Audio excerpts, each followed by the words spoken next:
It's Wake Up Wyoming with Glenn Woods. Saturday.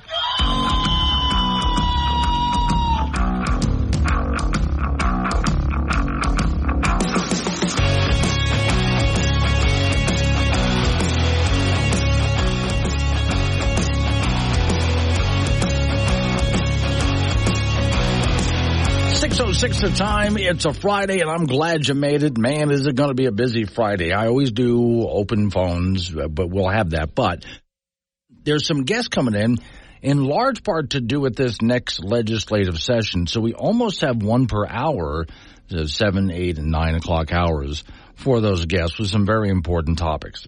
And then there's a lot of other stuff I want to sort through as well. But I do want to accept credit for being a lazy talk show host. I'll own that. But it's not really my fault, so I'm going to toss the blame back. This is what you do these days. You accept full responsibility, but then you blame somebody else. And I'll illustrate the President of the United States doing that in just a minute or two. But all right, here's the deal. I like to think that before I do a program, I sit down and do a lot of work and a lot of research, so I have something really good for you guys, well thought out and so on, before I get on the air. But that's actually not true. Yesterday, if you saw the news, and I know most of you, if you didn't see it, you heard about it, where the official report was released on Joe Biden and those documents he had in his house. And no, they're not going to go after Biden for this. Now remember, Hillary Clinton had full computer servers at home, whole computers at home, with classified material on them, which she's not allowed to do. And she should have gone to jail for a long time, and then she lied about it and so on. And your government investigated her and then flat out admitted that she had done all of these illegal things, but then said, but no reasonable prosecutor would actually go after this. Why the hell not? She should be in jail. She should have been, and for the rest of her life, if you actually take the law seriously. Yes, I know they did find documents also with Donald Trump. At the same time, and here's Joe Biden. That's just irresponsible. How does that happen? Yet, of course, Joe Biden has documents all over his house, including piled up in boxes in his garage, in the trunk of his car. And now this actually, it is far worse for Biden, the way this was released.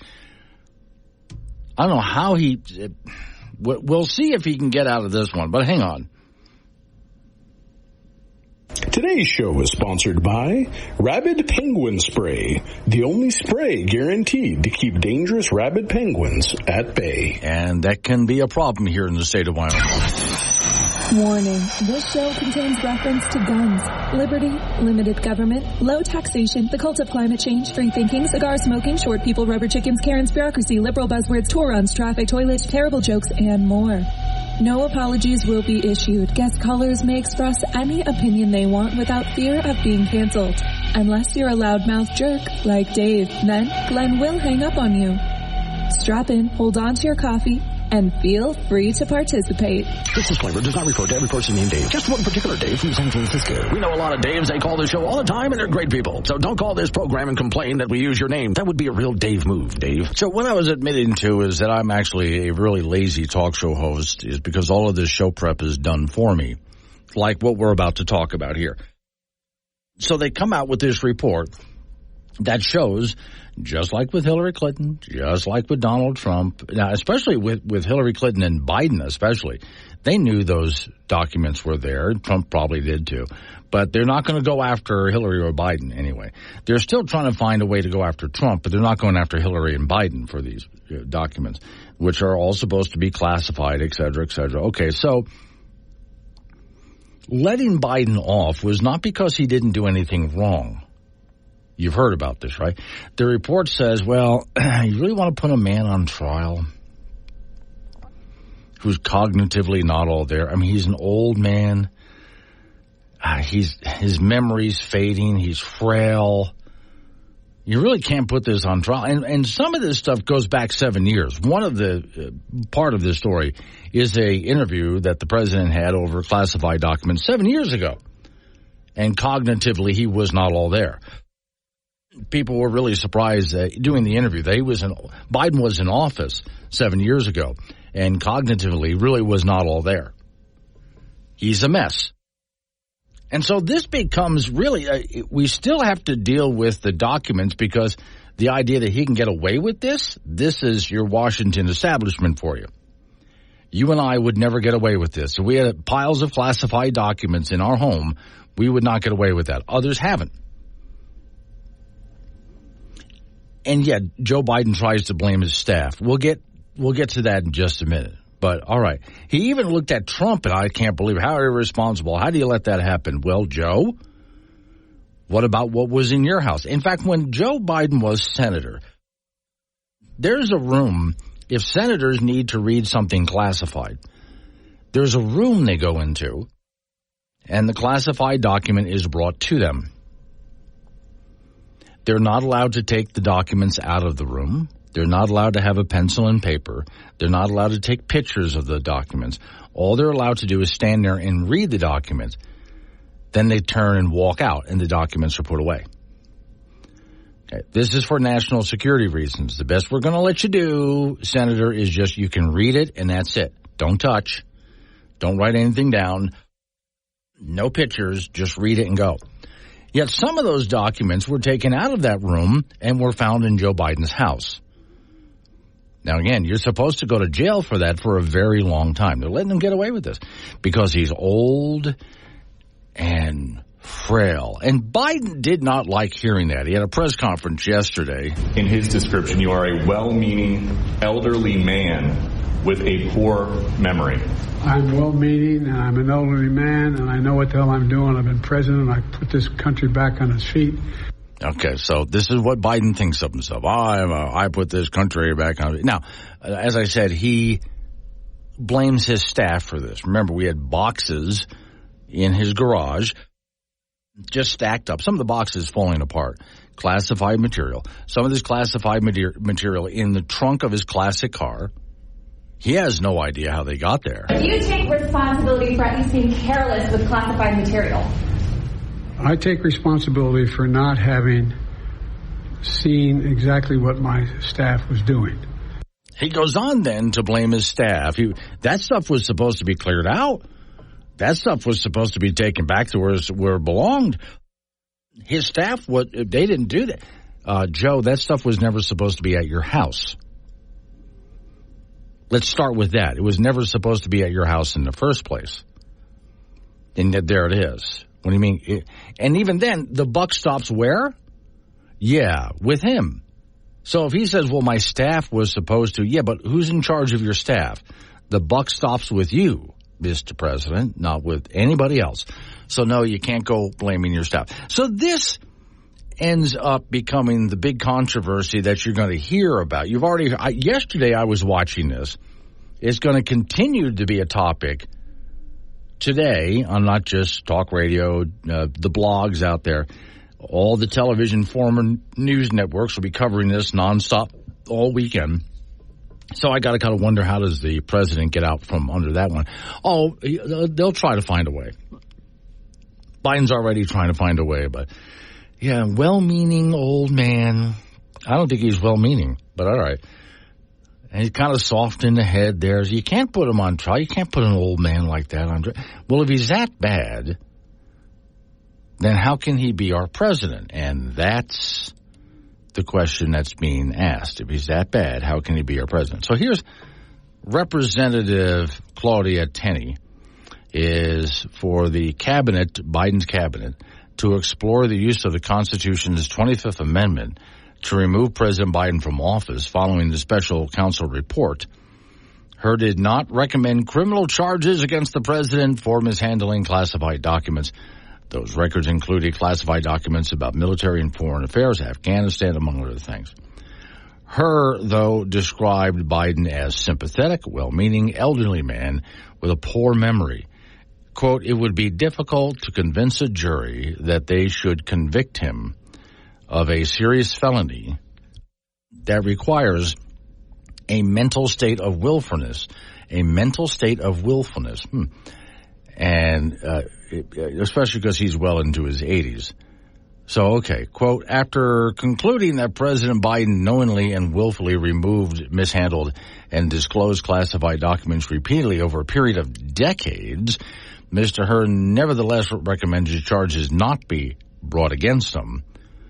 And that's alarming, says the representative. He recanted numerous incidents in which President Biden exhibited dramatically compromised mental faculties and concluded that a jury would likely they'd just be sympathetic to a forgetful old man.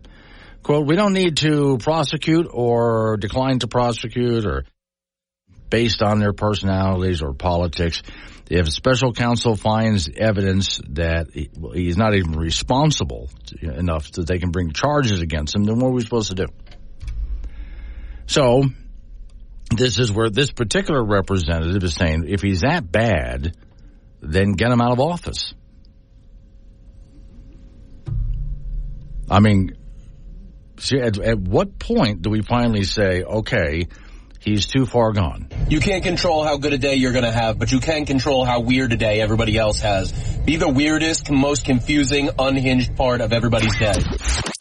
Admit it, you were hoping somebody would say that. It's Wake Up Wyoming with Glenn Woods on AM 1030 K2 Radio. Join the show at 888-97-WOODS. 6:24 is the time. It's Wake Up Wyoming. In his description, you are a well-meaning elderly man with a poor memory. I'm well-meaning, and I'm an elderly man, and I know what the hell I'm doing. I've been president. I put this country back on its feet. Yeah, president, I put this country. He really thinks he has, by the way. All right, so I-80 John in Granite Canyon. Morning, Glenn. Are you sure this isn't the deep state's way of getting rid of Biden? Well, I hope it is, and I hope it works. So, all right. Jude, don't forget Mike Pence. Yeah, Pence also had classified documents at home. So I don't know about Obama. No one ever really went looking there, but I bet you might find some. But okay, classified documents also have been found at Hillary's house. She was Secretary of State and so on, and yet Trump and Pence and Biden. Now, what's the point of the law if the law is never enforced? Or if we just enforce the law on the people they want to enforce the law on, and they let off whoever they want to let off. Like, again, Hillary, not in jail, should have been long time ago, for a very long time, for multiple reasons. But okay, even CNN, they're having discussions about this all day long, and even on CNN, they're wondering about Biden's cognitive ability in this. So one of their guests that they had on answered, let me see, get down to Trump, Biden. Oh, okay. They even bring Nikki Haley into this, and that's okay. The CNN's having a long discussion. After CNN political commentator Paul Bagaza, I think is how you pronounce his name, argued the White House needs to put Biden out there more. Really? I do quickly want to push back on this idea. Oh, please put him out there more. And yet there's others on their panel that, no, you don't really want to do that.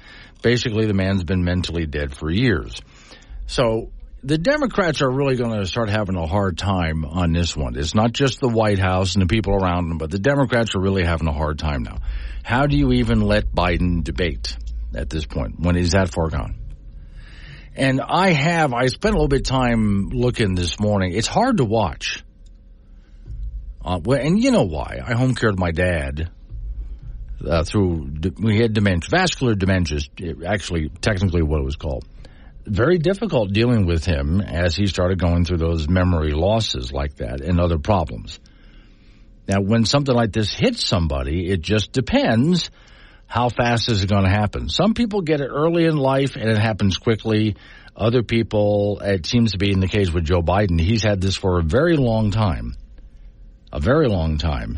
And it just is slowly progressing. So even when I watched him in front of reporters yesterday trying to answer questions on this, he fumbled and stumbled and mumbled a whole lot, and it was very difficult to watch and listen to this guy speak at all. So while Transplant says Obama Obamas are in a warehouse in Maryland, thousands if I remember correctly. Really? Okay, I'll go look that up. I hadn't heard about that, but if that's the case.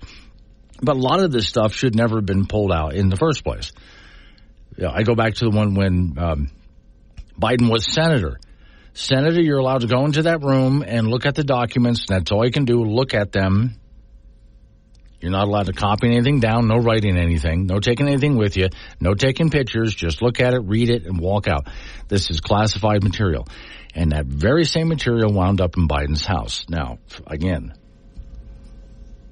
he's supposed to be in jail for a very long time, but I think most of this goes back to his cognitive ability.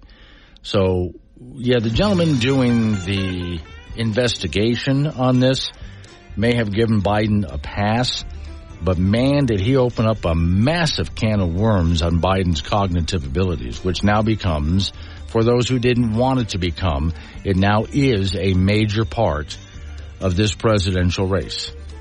Because even Democrats are looking at Biden going, just too old. I mean, we can't have that as our president. We need something else. And I'm going to ask the same thing I asked when Biden ran for president this last time.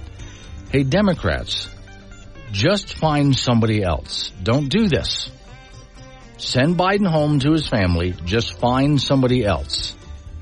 I'm not going to agree with anything that person has to say, I guarantee you, but at least the person will have all of their mental faculties. It's Wake Up Wyoming.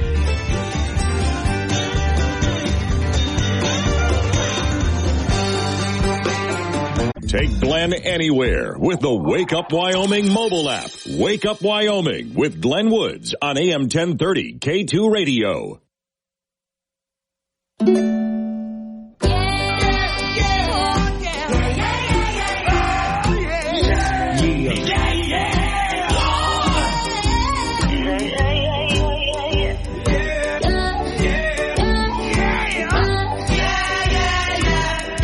So I just found this, Bidening. Okay, there's Biden. What is Bidening? It's a verb. The act of creating a problem and then talking about how to fix it. I just found that. Jane Casper, Grandpa Joe needs to be written out of the show. Rhiannon Fort Danger, does Kamala Harris have all of her faculties, though? No, the difference is, well, Joe Biden always was a fool and a liar. Always, always, always. Has always been a fool and a liar. I'm really amazed that he's lasted this long. He's always been one of the dumbest members of Congress, a liar, and very corrupt, too. And yet, there he is. That's Washington politics for you. Camilla's just stupid. All right. Let's go to the other fight that we're having. So, okay, yesterday the Supreme Court heard oral arguments. Colorado was up front, but other states involved in this, trying to pull trying to pull Donald Trump off of the ballot because, you know, the insurrection and so. Okay, you're going to hear Jason Murray. He's on the behalf, he's the lawyer on behalf of Colorado voters. You're also going to hear the voice of Judge Kavanaugh, in which case I'm really pleased to hear Judge Kavanaugh asking the questions that he asked. And I'll tell you why in just a moment. Here's what it sounded like. He had the opportunity to call witnesses remotely. He didn't use all of his time at trial. There was ample process here, and this is how ballot access determinations in election cases are decided all the time. Okay. Second question. Some of the rhetoric of your position, I don't think it is your position, but some of the rhetoric of your position seems to suggest unless the states can do this, no one can prevent insurrectionists from holding federal office. But obviously Congress has enacted statutes, including one still in effect, Section 2383 of Title 18 prohibits insurrection. It's a federal criminal statute. And if you're convicted of that, it says shall be disqualified from holding any office. And so there is a federal statute on the books, but President Trump has not been charged with that. So what are we to make of that? Two things, Your Honor. Section 2383 was initially... Okay, so they get into the... But you hear what Kavanaugh is asking there, which is what I've been saying for quite a while now, is, well, hold on. If you want to go ahead and call out insurrection and say that Trump is an insurrectionist, well, no one has actually charged him with that. You've heard me say this, but this is Judge Kavanaugh. No one's charged him with the insurrection. and he hasn't been found guilty of it in a court of law. Therefore, how can you take him off the ballot if he's never been officially charged or found guilty in a court of law? I'm so glad to hear Kavanaugh ask that question. That's the question that I really wanted to have brought up in front of the Supreme Court. Now, this is a case where so far all of the pundits most of them out there are saying, well, the Supreme Court looks like they're going to rule 9-0 in favor of Trump. And if you're out there cheering, my thought is, okay, it's a weird world we live in. Nothing's done until it's done, as far as I'm concerned. I don't know how the Supreme Court's going to rule on this. Nobody does. I don't care what the pundits have to say. And the pundits are listening to everything the judges are asking, and based on that, they're trying to figure out how the judges will rule. Well, pundits tend not to be very good at this.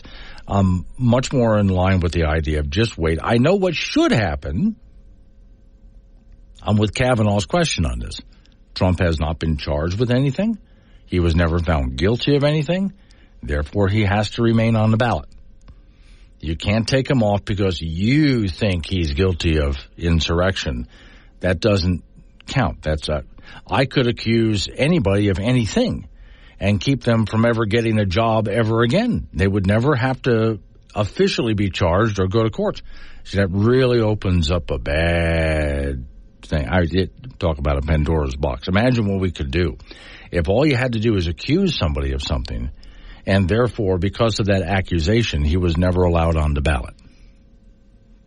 We don't ever want to go there, and that's exactly what's happening right now, which is, so far, the part of the case being brought in front of the Supreme Court.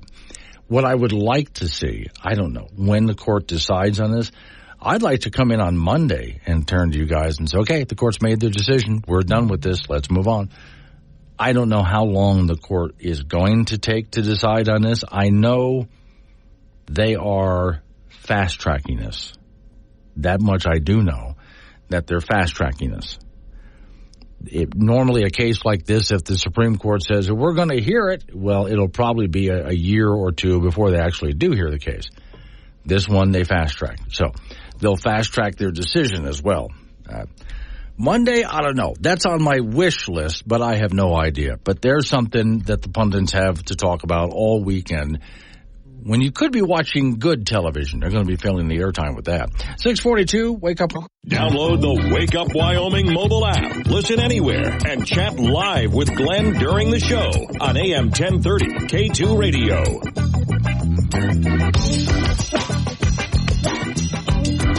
6:48 is the time. It's Wake Up Wyoming. Off we go to talk to Frank Gambino, who's way out there in the middle of South Dakota somewhere, because that's how he likes to vacation, right?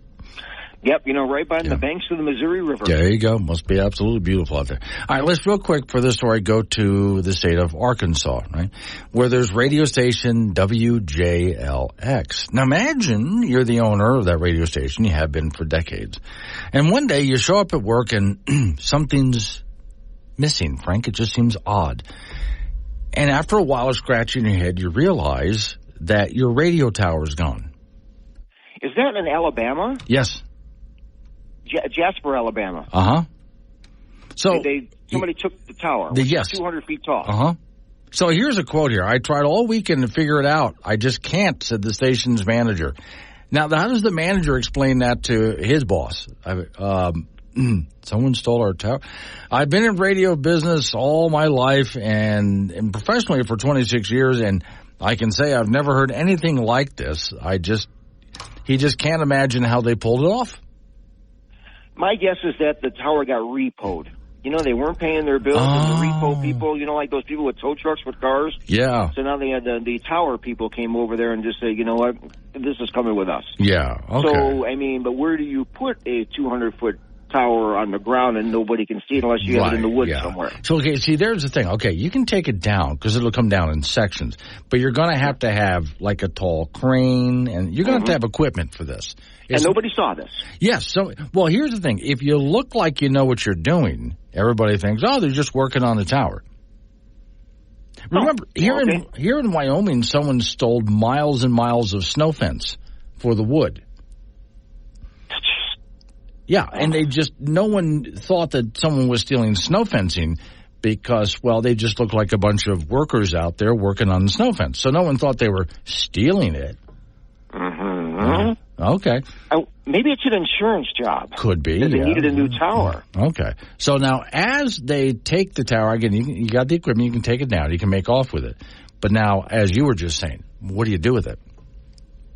Hold it hostage or something? I guess. I don't know. Yeah, you have to. I would suggest don't put it up in the same state, or even if you can, the same country, because people in the new area will wonder where that radio tower come from. They could put it in a park and let kids climb on it. You could melt it down for the metal if you want to do that. That might work out. I'm not sure. Yeah. Boys and girls high school basketball statewide today and tonight. In tonight's games in 4A, Laramie will be at Natrona. Cheyenne Central at Thunder Basin in Gillette. Cheyenne East goes over to Campbell County in Gillette. Cheyenne South travels to Sheridan. Kelly Walsh will be way on the road after the meet Star Valley. Blood Rock will be at Wheatland, and Midwest will be at Upton in 1A basketball. And women's college basketball tomorrow, Wyoming Cowgirls will be at Boise State. The Cowgirls are 9-2 and 14-8 overall. Boise State comes in at 6-4 and 15-8 and 15-8 overall. The Cowgirls probably will need to play better than they have in the last couple of games to beat Boise State, so that's going to be a tough road game for them. In high school wrestling, the Miller Cup was yesterday. And as the Kelly Walsh boys beat the Natrona 38-28, and the Kelly Walsh girls beat the Natrona girls 54-27. Buffalo will have a big dual meet today, and then Saratoga will have a big meet tomorrow. Indoor track tomorrow, there's a huge indoor track meet at Natrona, which will be one of the larger events on the indoor track season. That will get going tomorrow at 9 a.m. over at the Mack Center at Natrona County High School. And our Wild Preps Athletes of the Week have been announced. And for the girls, Rebecca Anderson from Moorcroft. She's an excellent wrestler and won the 100-pound weight class at the Grable tournament over the weekend. On the boys' side, Cheyenne Central's Joe Sawyer is one of two winners for the boys. He had 31 points versus Natrona in their overtime win. And the other athlete of the week is Corey Bruger from Lusk High School, who threw in 20 points and 10 rebounds in their victory over Lingle. Remember, the voting starts for next week's Athletes of the Week at 5 p.m. today and goes through Monday at 9 a.m. Log on to wildpreps.com to get started or use the Wild Preps mobile app. And coming up on Sunday, it's Super Bowl 58. San Francisco will take on Kansas City, and the 49ers are 2-point favorites. The Chiefs are looking to become the first repeat champions of the Super Bowl since 2004-2005 when New England do that. And actually, the Chiefs, they've been really it's been a remarkable run for them. They've been in 4 of the last 5 Super Bowls, and that's it in sports. So there's a few radio stations I know of, little stations way out in the country, that are in trailers, like a single-wide trailer, which means you could steal the whole station. They have radio stations in double wide? Well, I even know of a couple of stations in Florida that are in single wides. Yeah. It's just one little station in a small town and a single wide trailer. So forget the tower. How would you like to steal the entire station? Well, yeah, you can just load it away and start broadcasting everywhere you go. Just hook it up, cut the cables, and go. Yeah. All right. Thank you, Frank. Coming up on some local business we got to take it. No, a tower was actually stolen. An entire radio tower. Coming up on some local business that we have to take care of. We're going to roll into news time after that. Should have a guest coming out of news at the top of the hour. So national news, local news, update on a weather forecast. And then several guests this morning that have to do with this next legislative session. It's Wake Up Wyoming.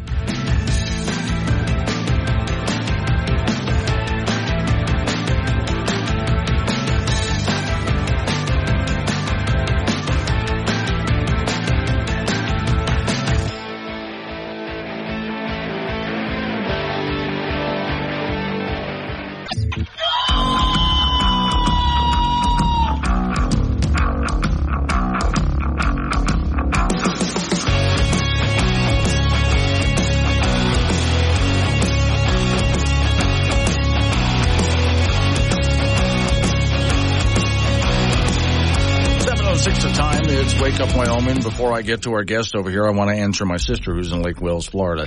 The answer to your question is no. I'll explain later. Okay, off we go now. Sitting across from me is Dave North, and you're with Natrona County. You're a county commissioner there, and you brought to me a couple of pieces of paper to go ahead and take a look at bills in front of the House and Senate. Yes, they will be. They will be coming up starting next week. Yes, these are ones that are proposed. Just to make sure so that people understand what I'm looking at here. So does this fit into the budget session? Yes, it does. These are property tax bills. Okay. And there's a whole bunch of them, and there's going to be more that get introduced later on. But these are ones that are currently out there that people can look up. Yeah, it tends to be a bit of a complex issue to try to figure out the property tax issues. And no matter what we go through and try, I've seen many different bills here. They, in my mind, a lot of them just make it either more complex or don't actually solve the original problem. You're exactly right. I mean, I'm a firm believer that we need to work on simplifying our property tax issues, make it so that people can figure out, so that they can budget and they can do things. And really, it comes down to whether you want to grow government in the bills or if you want to help the taxpayers. And I'm a firm believer that we need to help the taxpayers, especially right now with everything has gone up so much. It's being harder and harder for people to be able to pay their bills. And I don't want to have people kicked out of their houses because they can't afford the property taxes. Right. Now, in some cases, I hear, property taxes skyrocket in a certain community. And the people would like their property taxes to go back down to what they were before. But then I hear the county screaming, but hang on, we need that tax money. There's some people in Laramie that have called this program asking, well, my property taxes went up, but did I get any extra out of this? Am I getting any benefits out of this? What are you doing with that extra money? Why can't you go back to what you were doing before? That's a good question. Yeah. It's a really good question. And, and unfortunately, everything is going up every year. But the first year that I was in office, we had 3,000 appeals for property taxes. I learned more about property taxes that year and in the previous years than I ever wanted to know, and how it's assessed and everything else. And there are some real problems out there. Part of the problem that we have right now is that the Department of Revenue uses a system called CAMA, and it's computer-aided market assessment, I believe is what it basically amounts to. But then they also use a program called Marshall and Swift, and they're based everything off brand new replacement costs, and then they go backwards from there. Well, that's not really the most effective way. In my opinion, that's not the most effective way to do things. When you get assessed at what a brand new house would cost, and you're living in a 50-year-old house, there's a lot of things that are not up to speed, and they do depreciate that. But I found out last year that if you have a dilapidated house on your property or a dilapidated building that you can't do anything with, they can only depreciate it to a certain amount. They can't completely depreciate that, even though you can't live in it, you can't do anything with it or anything else, unless that property is torn down completely. They leave it on the tax rolls. That's not right for the people out there in the state. And so that's something that I would like to see some changes in that as far as how we're doing things and what we're doing. And before we get into what you handed me or what you're making me think of is, let's say I wanted to put up a little building. Wyoming has a couple of outbuildings per house, right? Right. And oftentimes the buildings are bigger than the house itself. But let's say I wanted to put some kind of a shed or whatever building barn out back because it's going to help me earn a little bit more money, do some business, even if I just wanted to store something. But I might not want to do that because of what that's going to do to my property taxes, and I wonder if that holds business back. I personally think that is something that people take into consideration. If you're being assessed at a much higher value than what you feel that it's worth. Right. Another example is a good example of that is that if you buy a modular home and you put it on a foundation, you buy it from somewhere else and you bring it in and you put it on foundation and that's where you're living. According to Marshall and Swift, they assess that as if you did a stick-built building right there on the location. Even though you can buy that house for half of what it would cost to build a new one, you still get assessed that full value. Right. So where's the benefit to that? And So there's some things that really need to be addressed. Okay. And, I just think we need to be fair and equitable. Right. When we have a lot of people come in, they look at different properties that are sold in their same area, and they're like, well, how can you assess me at this when this house right across the street from me sold for this much? And the common answer is, well, we use mass appraisal. Yeah. Well, I've never been a fan of mass appraisal. I just think that if you're looking at something that's fair and equitable, we need to figure out a better way to do things. Okay. And that's really what it comes down to. I'm talking to Dave North. He's a county commissioner here in the state of Wyoming. So the bill that you handed me here, and you've outlined a few things on it, apparently here's a bill that's supposed to fix the problem but makes it worse. Right. In my opinion, you are 100% correct. The perfect solution to a problem, right? Yep. Basically, they put a limit on how much, they put a guaranteed amount on how much your property tax is going to go up, but then they turn around and say, well, but next year, we're going to assess you at not only that 5% extra, but we're also going to assess you at any additional value that your house is worth or your property is worth. That's the language that's in there, and it's like, that doesn't fix a problem. Right.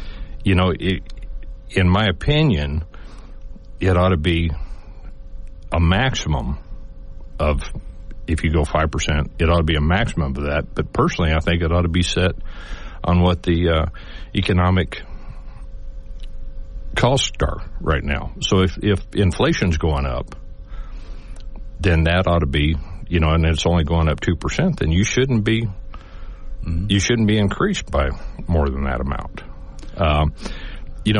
That makes government live within its means a whole lot better. And it also helps the taxpayer, so you don't have to worry about getting run out of your property because you can't afford the property taxes. Because some rich guy moved in next to you and built something really big and tilted the whole thing. Or somebody moved in and they paid $200,000 over what the market value was. Right. Yeah. That skews the whole thing. The market is not worth that much. It's just that particular individual came in and messed everything up for everybody else. So that's not right either. I was standing with a gentleman a while ago in Hewlett, North Carolina, and Hewlett has a beautiful golf course way up above the town. So you can stand there on a cliff, literally, and look down at the whole town. And he was pointing to houses down there. And he said, when I moved here, you can buy that house over there, maybe about $75,000, $80,000. And it was just a normal little house. Mm-hmm. Not ugly at all, but nothing special about it. And that was about the price of it. Now he said, boy, that thing's, it's up to the $700,000 range. That's because a bunch of people realize that Hewlett is not just beautiful. It's around the Devil's Tower area. It's a gorgeous place to be. And they realized how inexpensive Hewlett was. So they came in, just started snatching up property and paying prices they're used to paying back where they came from. Right. Is what they offered here. Right.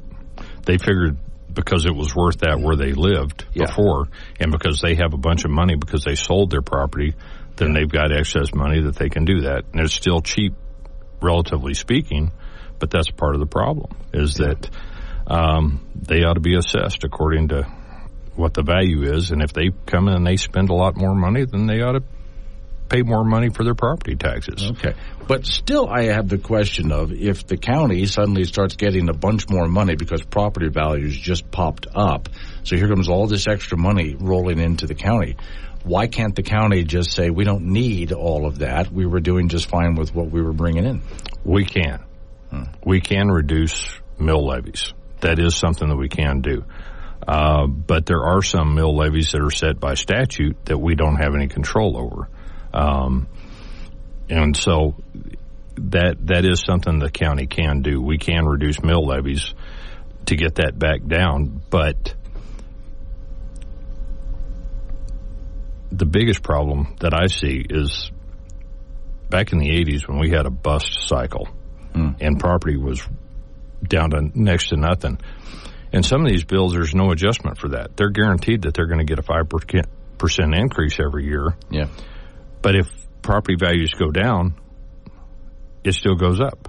Right. That doesn't make any sense to me at all. You don't run your household income that way.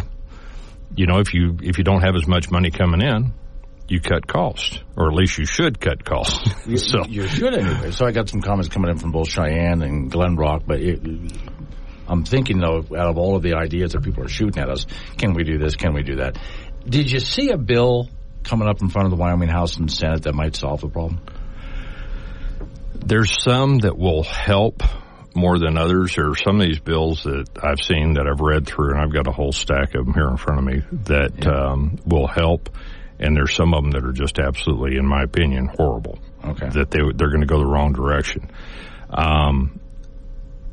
Now, the one thing about these bills is that once they start reading them and they start going through, they rarely ever stay in the same condition that they are when they're presented. And so a lot of it, what I really encourage people to do is read these bills. Look at them. Look at the different ones and contact their legislators and tell them which ones they support and which ones they don't. And tell them why. You know, it's like, but it doesn't make much sense if you don't. I've got a great question from Mike and Casper, but hang on. We'll get to that in just a moment. So wake up. Wake up, Wyoming. Glenn Woods is live on AM 1030 K2 Radio and the Wake Up Wyoming mobile app.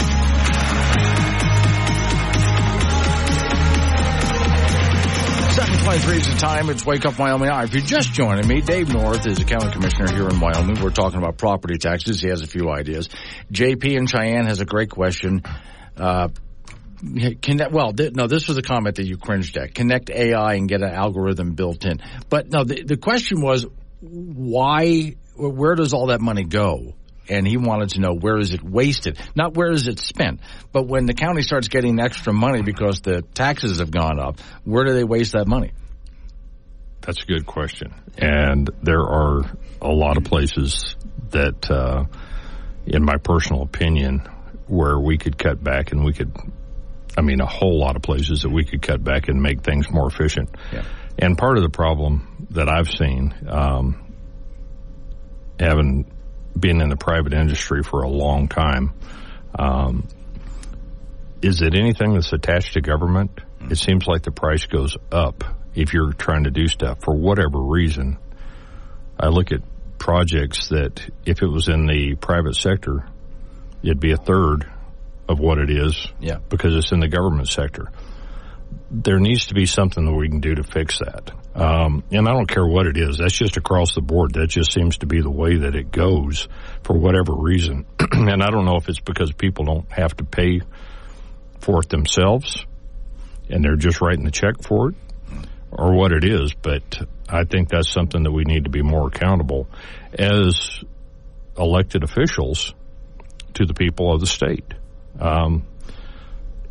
And I think that's really what it comes down to. So if you want to cut costs and cut waste, elect people that are fiscally responsible in what they're doing. All right. So let me see. Jones. Oh wait, Fire Pit Paul and Cheyenne. What is your solution to all of it? How would you do it if you could craft a bill? Oh man, that is a tough question. I think the first thing that I would do is I would actually look at what the real value of property is, and look at what property actually gets sold for and assess it that way instead of using a computer program and use mass appraisal. I think we have enough information out there that we can do things. Another example, last year we had what they called a purge mobile home, which basically means that they mortgaged the mobile home along with the property. And some of those values were higher than you'd pay for a stick-built house by 2 or 3 times. Yeah. If you're looking at a 1970 mobile home, I'm sorry, it's not worth $100,000. It's just not. And so that, there's a lot of different things that we really need to look at, but I really do have a problem with the way things are assessed that way. And I'm not blaming our assessor per se. So they have to work within the rules that they're told that they have to do. But the only way we can get those rules changed is through the legislators and get them to work on this stuff. Up in Gillette is Jones. Now, I've wondered this myself. Why can't a county just have a fixed rate for a certain size piece of property, no matter what's on the property? That's a good question. It would definitely make life a lot easier and a lot simpler. The biggest problem with that is that if you got a Taj Mahal on the same size property as you do a shed, right. Where do you change that? Right. There needs to be something in there. Okay. And I'm not saying I don't know how you do that, right. But there definitely needs to be something. I mean, if you're looking at property, and all property is not worth the same. Okay. If you have property that's on the river, and versus something that's out in the middle of the prairie where you can't grow anything, there is some variation there. So all property is not equal. And I've heard this one before. Tim wants to know, how about just freeze the tax at the time of the sale?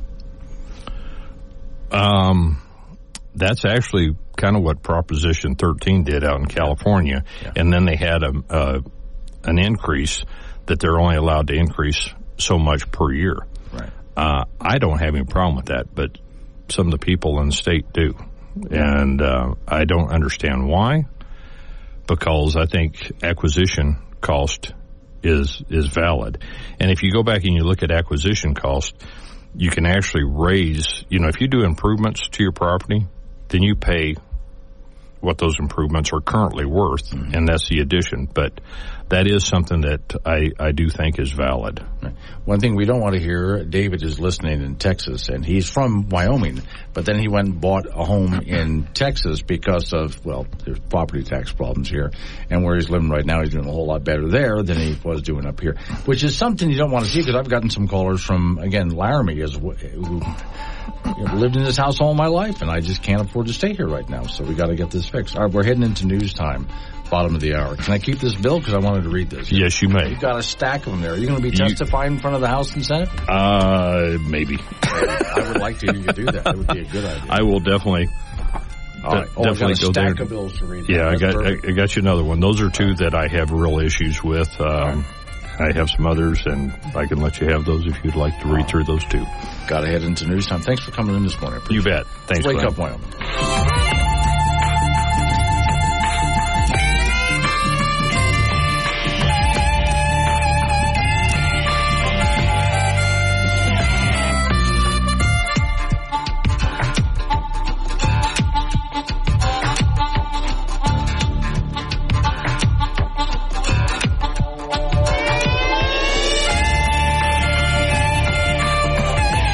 'Start your day the right way.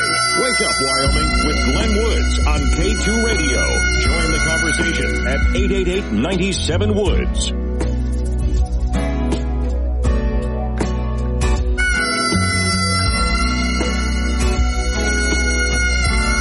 $7:36 the time. It's Wake Up Wyoming. So while I had our guest on, and he left me with a big pile of bills here, and yeah, I'm a dork enough, I'm going to end up reading all these. These are a bunch of the bills that have to do with trying to fix your property taxes here in the state of Wyoming. Now, I do appreciate also, thanks folks, while I couldn't get to them all, but you have sent me questions from all over. There's several people in Gillette, Casper, Cheyenne, Fort Danger, all the way down in Texas. Hi, David. And then there's also here some Laramie and Glen Rock and more Laramie. I mean, just on it goes. So, yeah, there's even Rawlins here. So you give the idea, while we're talking about something like this, the number of people who are engaged, I really appreciate that. And the good questions that maybe I wouldn't have thought of. So here's Wow Gal. She's in Casper. They are taxing seniors out of the home. Our pay does not go up. We bought back when we knew no one else was here. So, yeah, they're pushing old people out of their homes. Okay, so what then do we do? This is what has to be done with our property taxes. Jude is in Mills. Why not get real assessments by bank-qualified assessors, not just employees who took an online course? That is a really good question. I like the idea of just a different way of paying taxes altogether. Jones in Gillette. If you paid $500,000 for your house and you're paying a fixed 5% every year versus your neighbor who paid $700, they should pay the fixed 5% on their house every year. Why should you have to pay taxes if your $500 house was okay? Yeah, I get it. So in other words, they're assessing you higher, essentially, because of your neighbor's house, but your house wouldn't go for that much. Now, Shy Guy in Cheyenne, I like this. Limit government involvement, and that will help fix these problems. So, what my guest and I were talking about during the commercial breaks was exactly that. Because he's a limited government guy, too. What if, just what if, we turned to government at any level and said, okay, here's what we need you to do. And we gave government just a few limited jobs. Now, how much is it going to cost you to get the job done? Not according to government assessment, but real assessments. Because as he said, in the private sector, things are done cheaper than in government. But we tell government it costs this much to do these jobs, so you're going to get this much in taxes. Now, I'm going to pick a number just for sake of argument. So let's say it's going to cost $100 million to run your local government. That's just wherever you might be. We'll just say that's the number, right? So if it's $100 million to take care of roads and sewage and police and fire and name a couple of other things, right? $100 million. And that's all they get. And they're going to have to live within that. And so whenever they come around saying, well, we need to raise taxes, no. We gave you certain jobs, and this is how much it costs you to do these jobs. So this is what you're going to get. And if you end up getting more in taxes, well, you're going to have to give it back to the people. That's what I would like to see. But in part is also what he and I were saying. He said on the air. But I really do think it needs to be said more out loud that we as people elect officials to do a lot for us, and we get mad when they don't. We want government to do so much, which sounds wonderful until we get the bill. Well, one of the discussions we had during the break was I think he said it on the air too, there are people who would love to have their county road plowed. The snowfalls, their county dirt roads especially, get all filled with snow.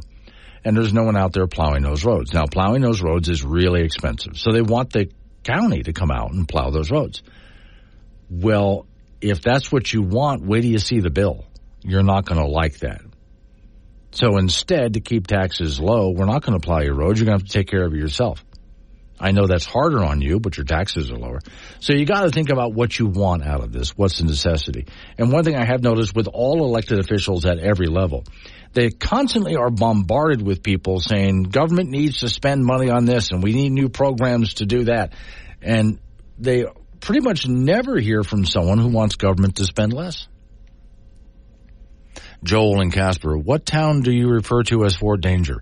I am not allowed to tell you where Fort Danger is. I was brought to Fort Danger. Then I was sworn to secrecy. So, all right. I-80 John and Granite Canyon. Until we say no to the mill levy increase for local government, they will continue to go up. And I still have that question, which I think is a really good question to ask. So let's say you live in a town where suddenly your homes are being sold for ridiculously high prices, and everybody's paying more in property taxes. Okay, well then what extra are you getting out of that? Your government's getting a lot more money. Do they need all of that? What if their job hasn't changed? They don't need all of that extra money. Their job hasn't changed at all. So they don't need the extra money. They could just give it back, right? All right, we'll talk more about that. Hang on, we got a lot to cover in this next. Oh, I do have a guest coming up at 8:06. So let me go ahead and call him up. There we go. Tony Locke, again, property taxes and Governor Gordon's budget. He's also going to be in person in studio. Let's Wake Up Wyoming. The best state within his price range. Tune in to Wake Up Wyoming with Glenn Woods, weekdays at 6.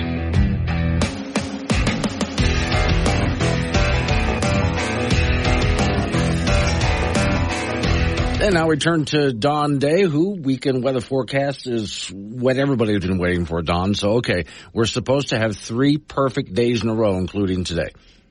Well, it depends on what your idea of perfect is. Yeah, if your perfect is a little bit of colder weather and some snow showers and some sun, then yes, perfect weekend. Okay, so it just depends on when you step outside, basically. And there's the thing. When that whole front moved in from California, it broke up quite a bit. So if you don't like the weather, wait 5 minutes.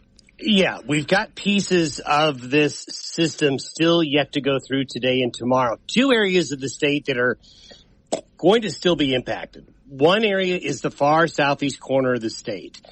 There's a piece of this storm that's over southwest Colorado that is going to make it snow around Laramie to Cheyenne, maybe up to as far as, let's say, Wheatland and Torrington, then down into the Front Range of Colorado.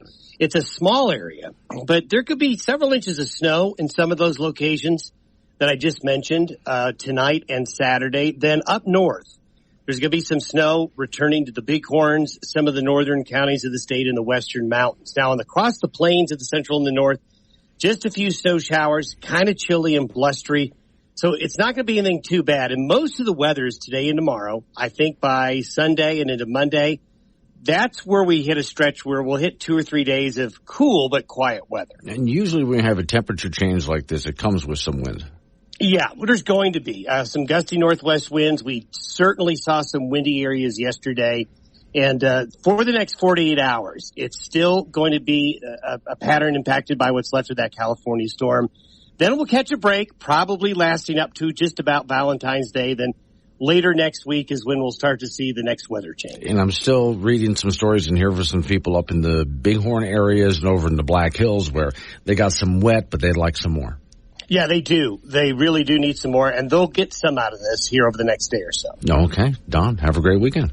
You too. If we go to Frank Gambino, who is like in the middle of South Dakota right about now. And how is it in the middle of South Dakota?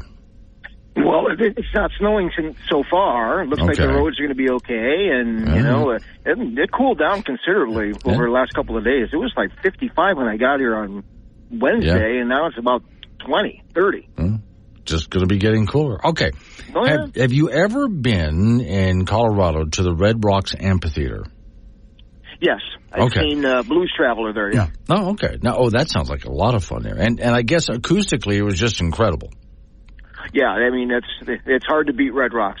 You know what I mean, for atmosphere and sound and the whole 9 yards. It's cool. Really cool. Well, there's a group of volunteers that have decided to go in and just kind of spruce up because, you know, a lot of people in and out all the time, a lot of wear and tear, right? Mm-hmm. And at some point they decided as they're working on the bleachers you sit on there and to look underneath.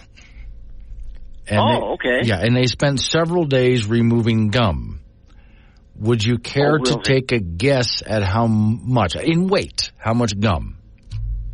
4 tons. No, but 50 pounds. Now, I wonder, it doesn't say 50 pounds over how long. You know, I want to know. Would that be 50 pounds over 5 years, over a year? I don't know. But they removed 50 pounds of chewing gum. So these are the gum rebels, basically, that just go in and you're not supposed to do that. They have a lot of rules when it comes to this amphitheater, and one of them is no gum. But people are they're smuggling in gum. Yes, yeah, and then just sticking it underneath. Couldn't you just put it in with the rest of your garbage? Did you have to stick it to the bottom of the chair? But I guess that's what you do. I mean, you know, school teachers, they look underneath the desk there. You know what they find, right? So gum. Yes. I mean, this... Because you couldn't chew gum in school. Some of you, had to hide it somewhere. Yeah. See, now some of you gum chewers out there are as bad as cigarette smokers. You know when you see a cigarette smoker who just flips the butt and leaves it on the ground, and those things don't biodegrade very fast, so they lay there for a long time. Gum chewers always looking for a place to stick it, and it's as bad as someone who picks their nose, Frank, who's always looking for a place to stick it.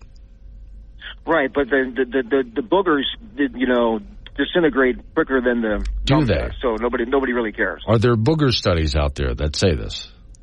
Oh, really? Are there? I don't know. I'm asking. Do you know this because of some... I've never really found boogers on the ground like I do cigarette butts or gum. But for boogers, you take a look at the same place where the gum is. It's right next to the gum. Someone picks their nose, they're going to stick it to the same place where the gum gets stuck. Indeed. All right, boys and girls basketball around the state today and tomorrow. For tonight's games in 4A, Laramie will be at Natrona, Cheyenne Central at Thunder Basin in Gillette. Cheyenne East will be at Campbell County in Gillette. Cheyenne South will travel up to Sheridan. Kelly Walsh will be on the road at Star Valley and Afton. In 3A, Glen Rock will be at Wheatland, and in 1A, Big West will be at Upton. In women's college basketball tomorrow, the Wyoming Cowgirls will be at Boise State. Cowgirls are 9-2 and 14-8 overall after a win over Utah State their last time out. Boise State comes in at 6-4 in league play, 15-8 overall. And probably the Cowgirls will need to play better in tomorrow's game than they did the previous two.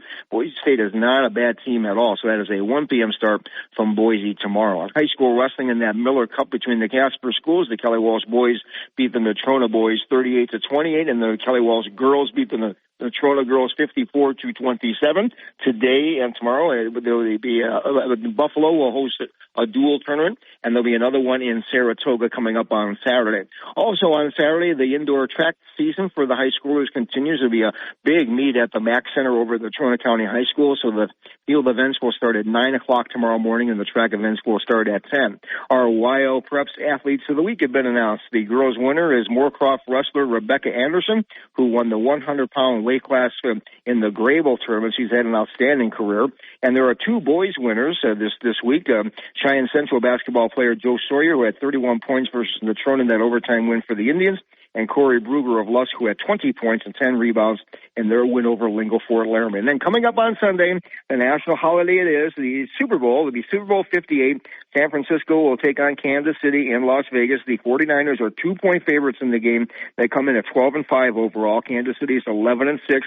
Kansas City looking to be the first repeat Super Bowl champion since 2004 and 2005 when the New England Patriots did that, and they've been in the Super Bowl for the last 5 years. And that's it in sports. Any further or last-minute Super Bowl predictions?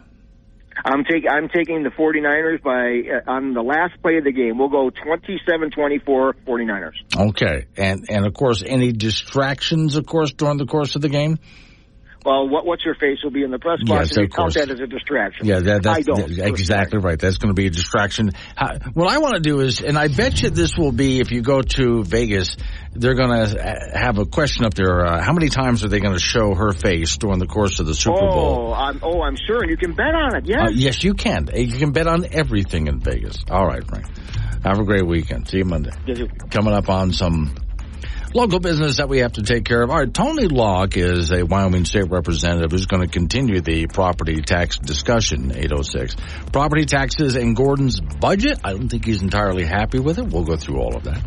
806, your comments will be welcome. It's Wake Up Wyoming.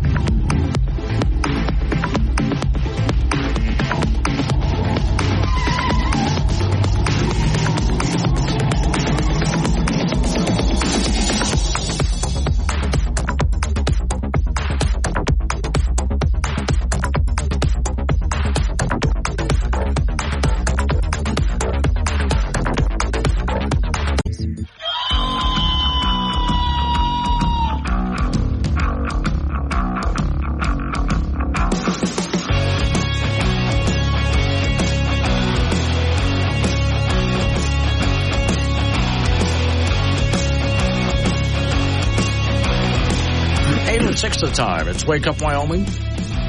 So I got another guest in the studio, which is unusual for this program. We got several today, and most all of them are on the same topic. So, Tony Locke, you're a representative here in the state of Wyoming? Yes. Okay. House District 35 right here in Natrona County over on the east side of town. Okay. So, now you wanted to talk a little bit about what I was talking with Dave last hour about, which has to do with property taxes. So let's start with that, because I haven't had a chance to read it yet, but you gave me a bill that you're proposing. Yes. Thank you. Thank you for having me, by the way. Thank you for bringing me in. But yes, property taxes are obviously a very hot topic.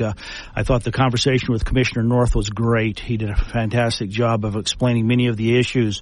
As we move into this budget session, as many of you know, property taxes is not specifically a budget issue, but it is one of probably the hottest topics, considering the burden that property taxes laid on Wyoming families. So it's a very hot topic. It's one of my primary focuses to try to get something over the table here. And my focus on property taxes isn't just the simple thing. We have to look at property taxes holistically in a fix. We have to look at relief.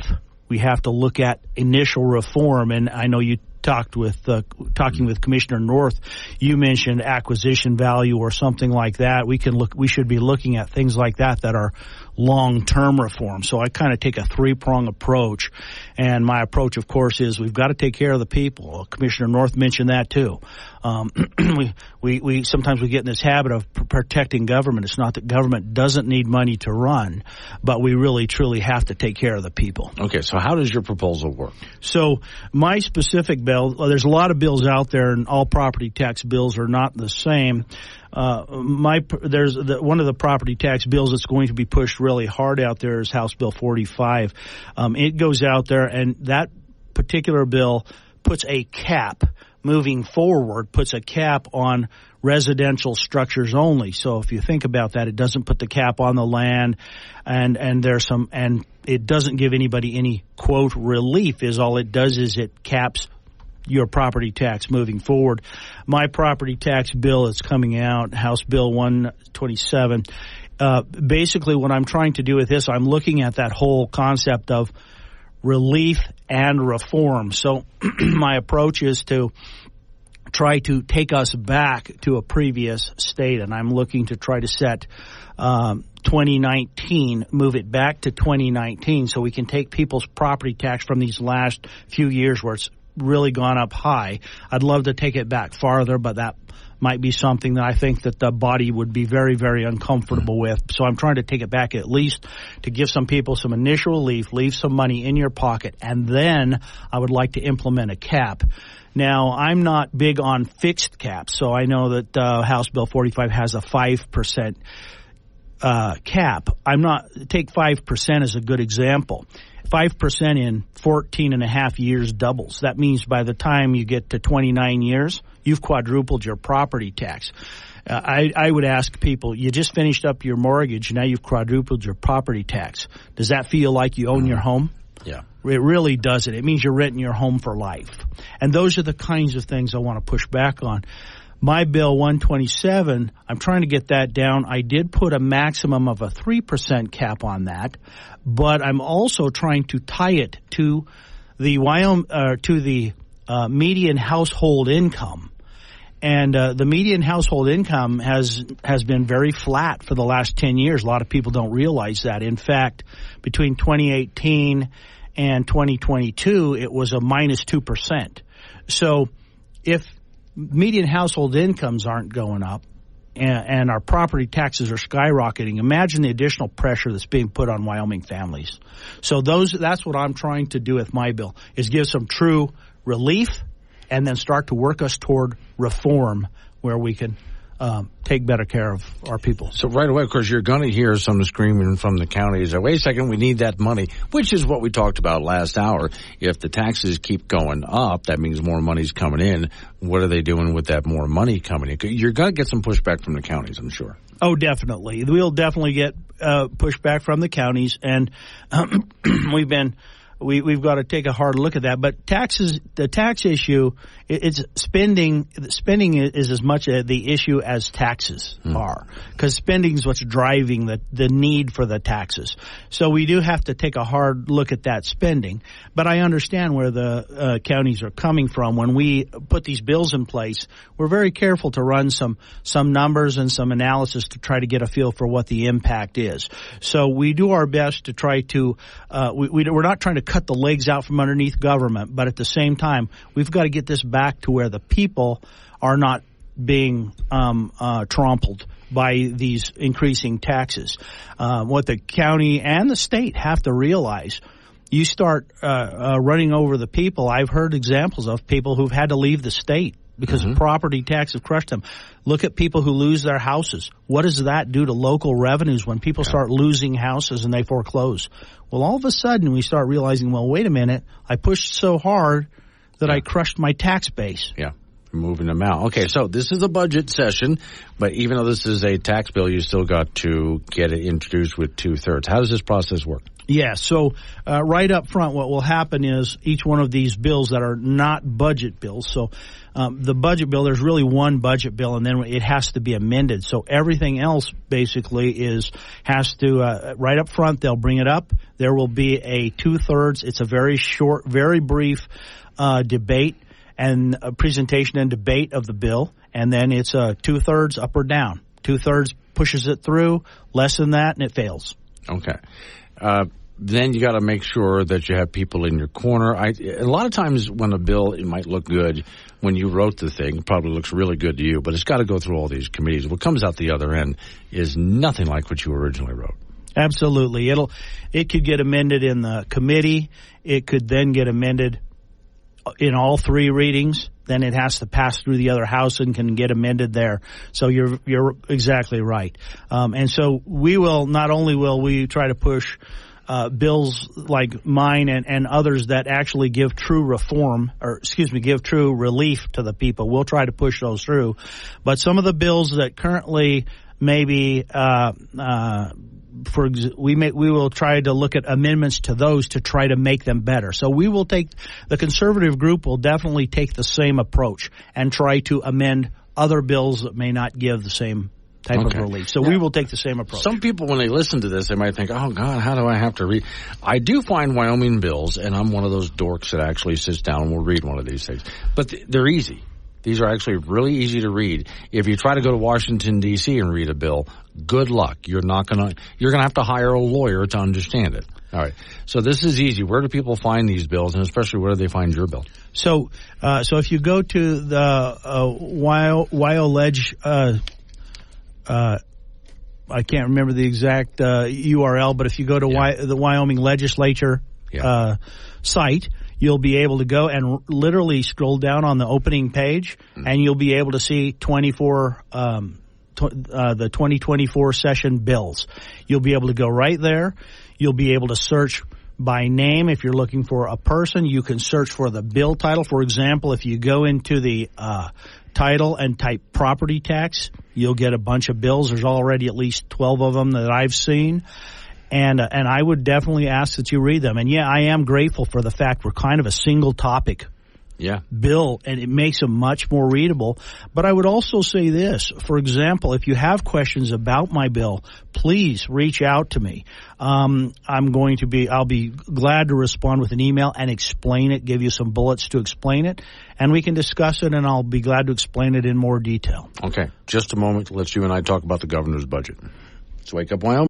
News and weather together at the top and bottom of every hour. This is Wake Up Wyoming with Glenn Woods on AM 1030 K2 Radio.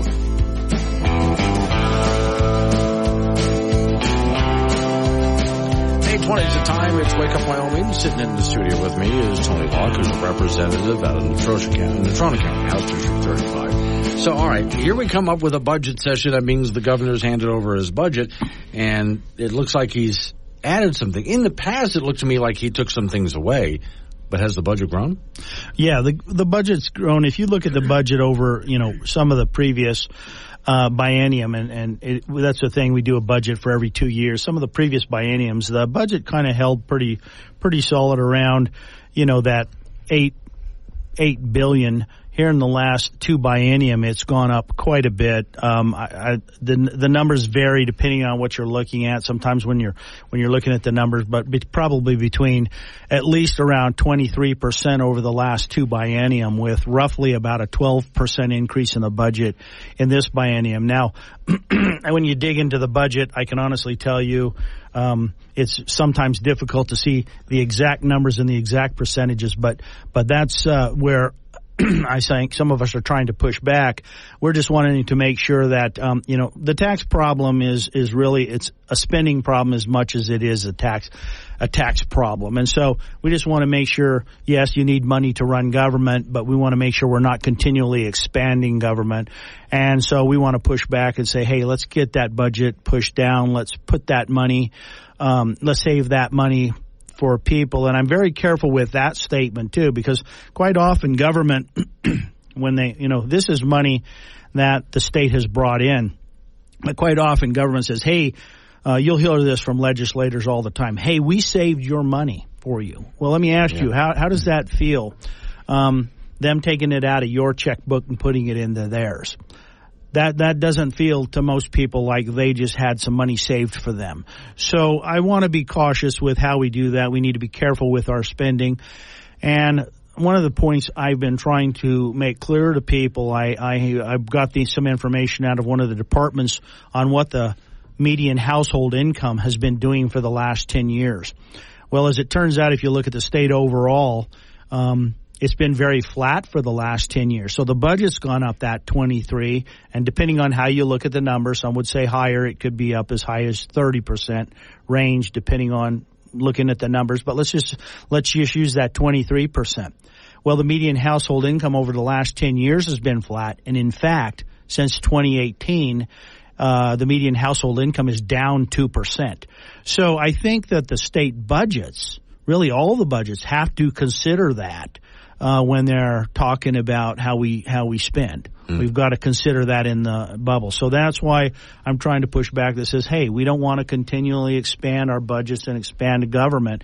We want to take a look at how the people are being affected and consider that. Okay, now some of what I think the governor might argue about is, I know when the whole COVID thing came around, here comes the Biden administration, just dumps a bunch of money on the state of Wyoming, which Wyoming spent that money, but isn't that pretty much gone now? Yeah, I think most of it's gone, if not all of it. But also, you that's not always the reason. Maybe you do look at things like that to add money into the process, but you got to be very careful about expanding government. So I'm talking about constantly expanding and increasing spending in all different areas, because as you know, government doesn't want to ever give that up. Right? Even when we put money into certain projects and those kinds of things, once you put it in there, it doesn't go away easy. So we think, oh, we had this free money. Well, there's no such thing as free money. The government doesn't give anything they haven't taken from someone else. That's reality. And unfortunately, that's what we have to be attentive to. Right. Do you have certain things you would like to cut? I'm going through that right now. I'm being very careful on the specific things I want to cut. So I'll be honest with you, I'm kind of in that process now. I haven't picked them. I'm trying to be careful not to cut the wrong things. Like I tell people all the time, yes, we need money. The government needs money to operate, but I just want to make sure we look at the places where we can afford to cut, and let's start pulling some of that money back and putting that in savings, or putting that into accounts where we can maybe next year. Let me take property tax as a perfect example. Somebody says, hey, Tony, your bill's going to cost the state $100 million, let's say, or even $200 million. Well, maybe we should be thinking about putting money, whether it's my bill or others that are looking to leave money in people's pockets.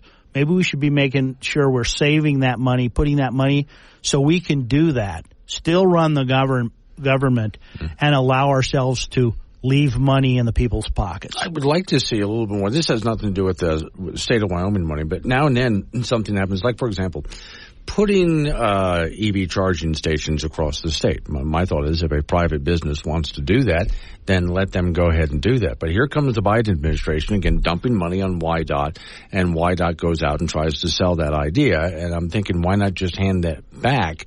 Because I don't recall gas stations around the state of Wyoming getting subsidies from the federal government to be built around the state. Why get involved in all of these projects that come down from the federal government? Can we just hand that money back and say, we don't do that here? I actually think we should. I agree completely, because it's really just to entice and to suck you in. Okay? You think that they're going to provide that money, get you into the program, and you say, oh, man, free money, and we're going to do these things. Well, first of all, putting EV stations across Wyoming, everybody who's seen what happened with the big cold spell and what happened to EVs, let's all be practical for starters. But anyway, going back to the actual sample, no, that money, because sooner or later, the federal government's taking that money away. And then who's going to bear that burden? Well, some would say the Wyoming government. I disagree. It's the Wyoming families who are going to bear that burden. Mark my words. Okay. So in the state of Wyoming, as you take a look at the governor's budget, How much is it again? How much is the whole thing? Do you know? So, in the governor's budget book, so it was in that one. The annual budget for several years was in that $8.1 billion. Okay. The budget that came out in November showed that he was asking for $9.95 billion. So basically, it's gone up to $10 billion. And when we dig into some of the additional information in the governor's letters and stuff, it looks like it might be as high as 10.8. I'm still looking into that to make sure I understand those numbers, but there you go. It's gone from about that 8.2 billion up to basically 10 billion, 9.95 billion. Okay. So that's a pretty big jump. Now, in fairness, there are some portions of that where they've tried to put some of that data or some of that money into savings. But keep in mind, just because you put the money into your checkbook doesn't mean you're saving it, right? Because there was one budget line item where we took $200 million out of one of those savings accounts for a specific budget line item. So we say we saved it for you, but did we put it in permanent savings and those kinds of things? And maybe more importantly, I'm going to go back to, are we doing the things that say, listen, we have had a surplus. Let's put some money back into people's pockets. Are we doing those kinds of things? Because in my mind, that's just as important. We can sit here and we saved money, but when we have these surplus and we know our people are hurting, we need to look at putting money back in the pocket. I think it begins with a conversation about what the proper role of government is. Absolutely. I agree. And once we decide what the proper role of government is, we can go ahead and decide what we're going to spend money on, which means a lot of things that are outside of that would just simply have to go away, despite how people whine and complain about it. Agree. And I think we would be shocked. You know, everybody says, well, everybody's got their hand out, or not everybody. That's not fair. Yeah. Some people have their hand out to the government and saying, geez, we want to do this program. Well, if everybody gets their program, that means you're paying for everybody else's program. I got a better idea. Let's leave a little money in people's pockets and let's let them fund the things that are important to them. Money from the individual has heart. Money from the government doesn't. Tony Locke, thanks for coming in this morning. Coming up on some local news, update on your weather forecast after that. We'll do open phones. Wake Up Wyoming.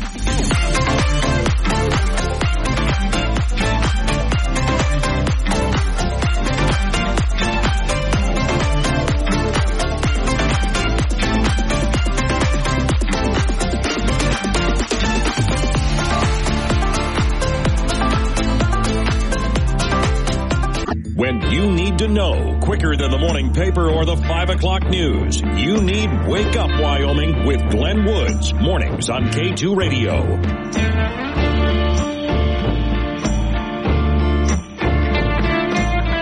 8:36 the time. It's Wake Up Wyoming. Okay, so got some guests out of the way. One more coming next hour of the program. Right now, though, it's me and you. And the most dangerous portion of this program, which would be open phones. Warning. Wake Up Wyoming is about to enter daily open phones. This means that anyone will be allowed to call in and talk about anything. I mean, imagine if we actually allowed you on air to say anything you wanted. Scary, right? Well, we're just that brand of crazy. If you are offended by what other people think, then maybe you want to tune out right about now. Just saying.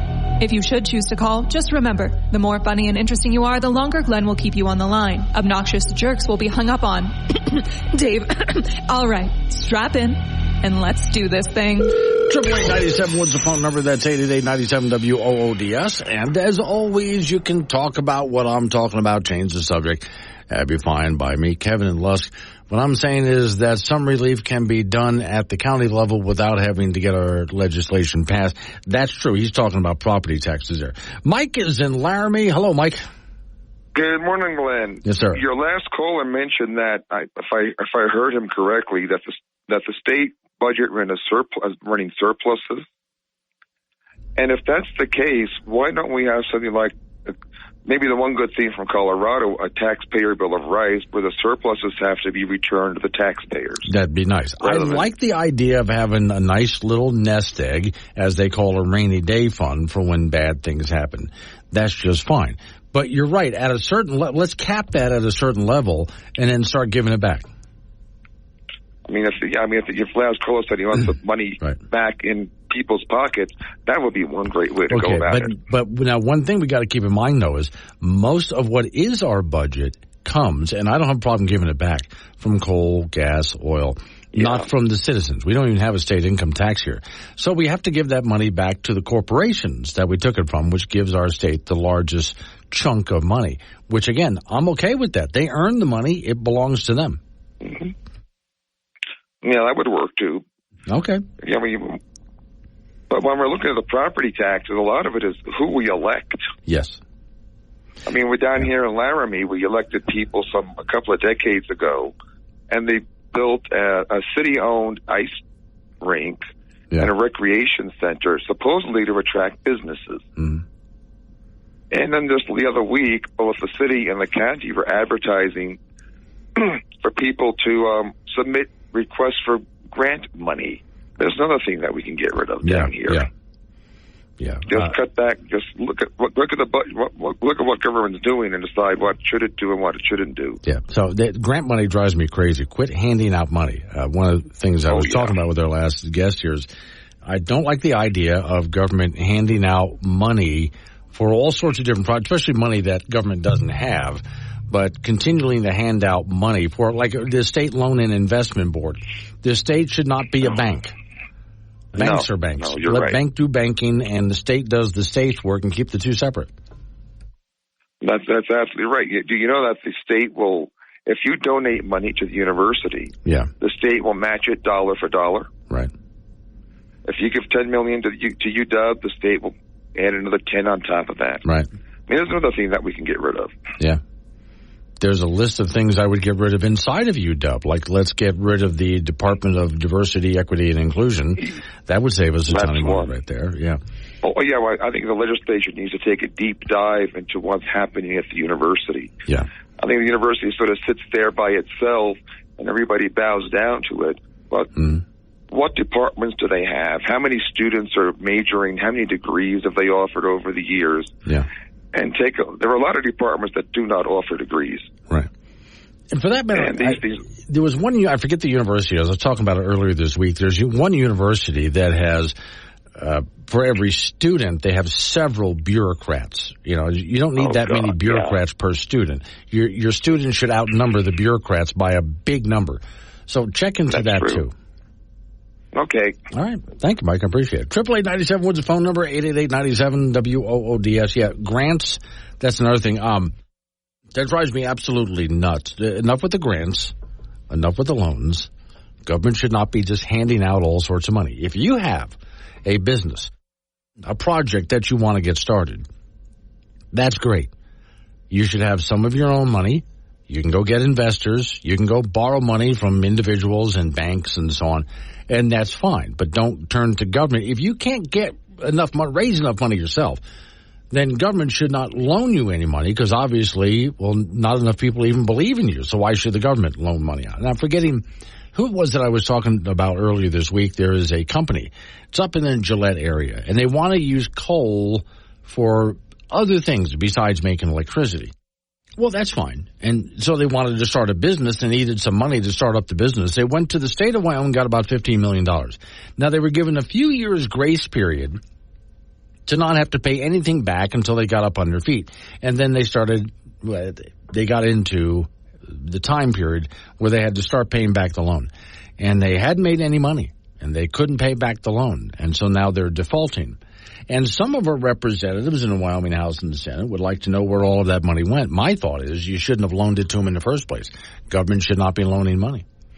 Judy is in Casper. I know, Judy, you've just been hanging on this entire time, waiting for your moment.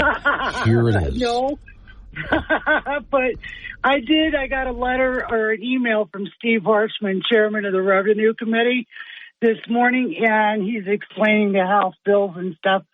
Well, okay, I want to first start by saying the county, when they're doing these appraisers, it's their employees. Okay, and I think it's like a week they do a week thing on the Internet being trained by the state. There's your first problem. You need somebody who has been in the business of appraising to get actual appraisals. So you need qualified people, not just the county clerk that took a 20-hour course with the state of Wyoming. It's baloney. Secondly, in their bill here, this House Bill 18, or is it 18, 19, property tax 30%. Anyway, I sent you a copy of it, and you can read it. I posted it on your thing here. But they're saying that your house, you have to be in your home for 30 years to get a break that way in the one bill. And then the other bill is giving a break to the poor, but the ones in the middle, like you and me, we're being robbed.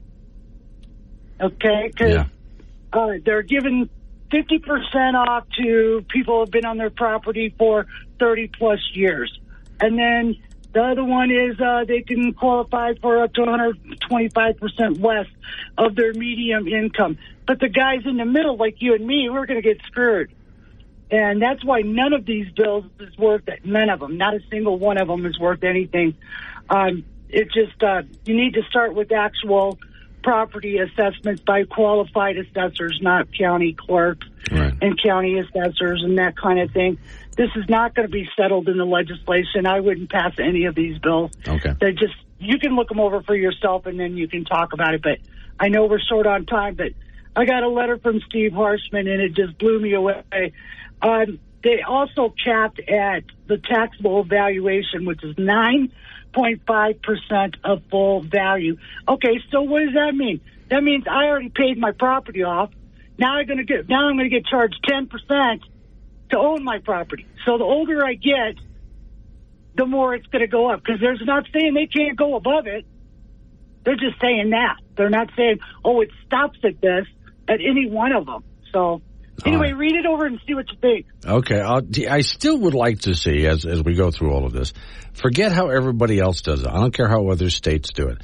Let's find a simpler way. If we're going to tax property, let's find a simpler way to do it. Because as you've experienced and you've commented on the show, an assessor shows up on your property and their process, through no fault of the assessor, is complicated and convoluted. And I think that's where the problem starts.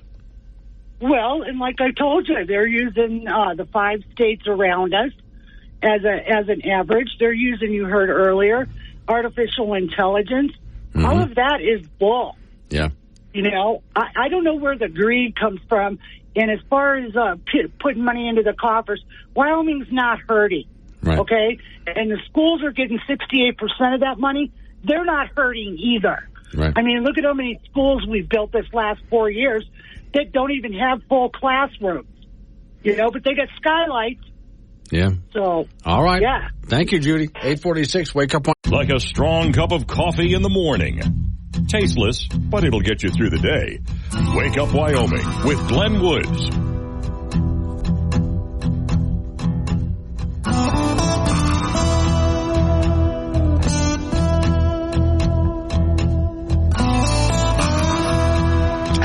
Is the time. It's Wake Up Wyoming. Good discussions this morning. Okay, we have one more guest coming up in the 9 o'clock hour. Other than that, is mostly open phones, you and me the entire way. So remember that number, 888-97 Woods. Frank Gambino's out of town. He's over the way out there in the middle of South Dakota, which you might look at and think, why would anyone go to the middle of South Dakota? There's a nice little town out there, Missouri River, he says.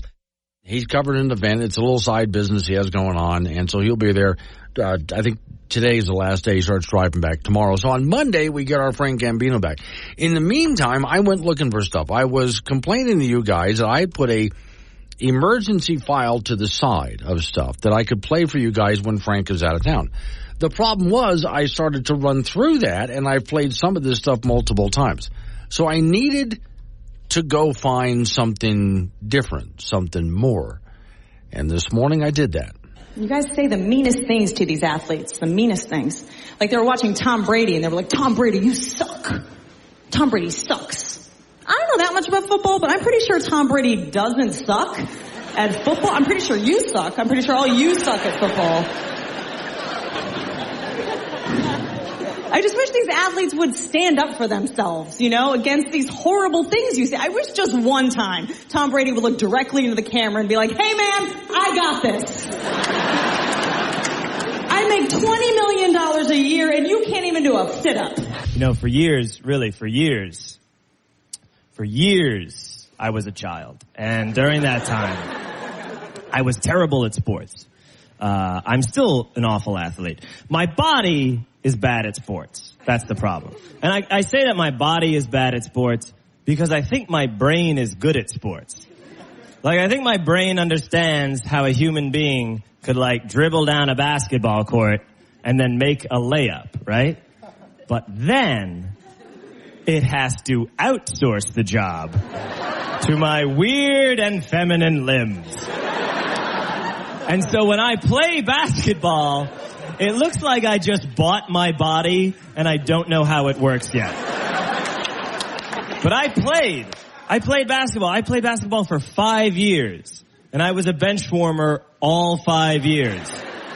And if you were never a bench warmer, I cannot express to you the humiliation of every Saturday morning putting on a pair of breakaway pants and never having a reason to break them away.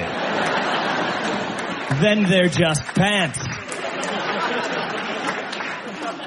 I once got into a game for the last 30 seconds, okay? Because we were winning. And I walked out on the court and I had to go half of 1 minute without doing anything wrong. I walk out there and I get fouled right away. I get knocked to the ground. So this referee runs over to help me up and he's like, hey, don't you worry, son. We're gonna get you some free throws. I was like, oh, no. That will not be necessary. If you're looking to make this up to me, might I suggest a gift certificate of some kind? Oh, and it was a technical foul. So they cleared the court.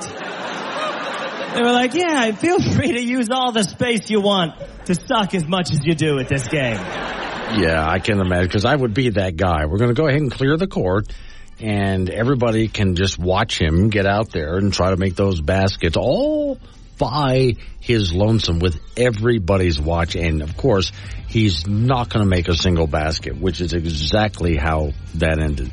Some people are just not. I understood that at an early age when it came to one of the reasons I'm not into sports. Well, I'm not interested, first off, but also found out at a very early age that I suck at it. So I never got into sports. I got out there and I thought, no, I would be the bench warmer, which is important because sometimes you do need somebody to weigh down the other side of the bench. There's all these big guys sitting on one side of the bench, and you need somebody on the other side as sort of ballast. Maybe that's about the only thing I could do.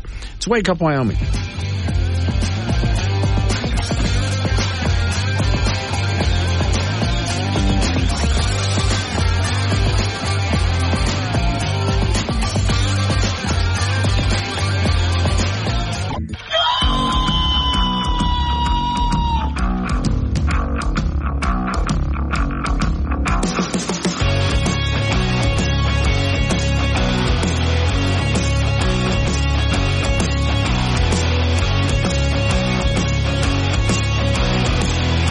9:06 the time. It's Wake Up Wyoming. My name is Glenn Woods. Thanks for joining me. Hold those calls. We'll get back to open phones in just a bit from now. So, okay, every session, Wyoming House and Senate steps into, we have to struggle in Wyoming to find a way to keep up with it all. And I know a lot of you folks out there have things like, jobs, families, and of course you have to worry about other obligations to keep with. So how do you keep up with all of what's going on? It would be nice if you could log in or even go in and sit in the up there in the gallery and watch everything that's going on, but there's also the committee meetings and so on. One of the best ways to do this is Wyoming PBS. Now, for the second year in a row, in case you haven't seen, they have a new host. Steve Peck is on the phone with me right now. Steve, do you have at least a nice new studio to go with your nice new job? Well, at the Capitol, and good morning, Glenn. Thanks for the opportunity to talk with you. At the Capitol, we have a room that we designate as our studio, which has some equipment that we leave in there during the session. Has a little bit of furniture, has a backdrop, and it is a different one from the one we had a couple of years ago when I first came on with the station. But it's entirely satisfactory and suits our purpose as well. Yeah, see, they give a nice one to you television people, because as a radio guy, I went looking for their radio studios in the same area, and it's like a small little phone booth I'm supposed to work out of, so it's not quite the same. But okay, you bring in as many people as you can just to sit down and go through one interview after the next. It's almost like a shotgun approach to this. So you're on, for those who want to see this, what times do you first off record or go live? We record. Okay. We record early in the morning. Tends to be the day before the show airs. So typically we are interviewing the guests between 6:30 and 7 a.m. on Thursday, so that they can get to their committee meetings, which generally precede the opening of the session, which is at around 10 a.m. And then we hurriedly edit the show together, hope it doesn't need too much of that. And it airs then Friday at 7 p.m. and then a couple more times over the weekend. Okay. So they do have a chance Friday, Saturday, and Sunday to catch these episodes. If they miss it there, is there any place they can go online to watch those? Yeah, a lot of our audience now is true with a lot of television, watches somewhere other than on a big TV set. So our website, WyomingPBS.org, has all of our shows there. They're very easy to find. And we also have a YouTube channel, which gets a lot of traffic as well.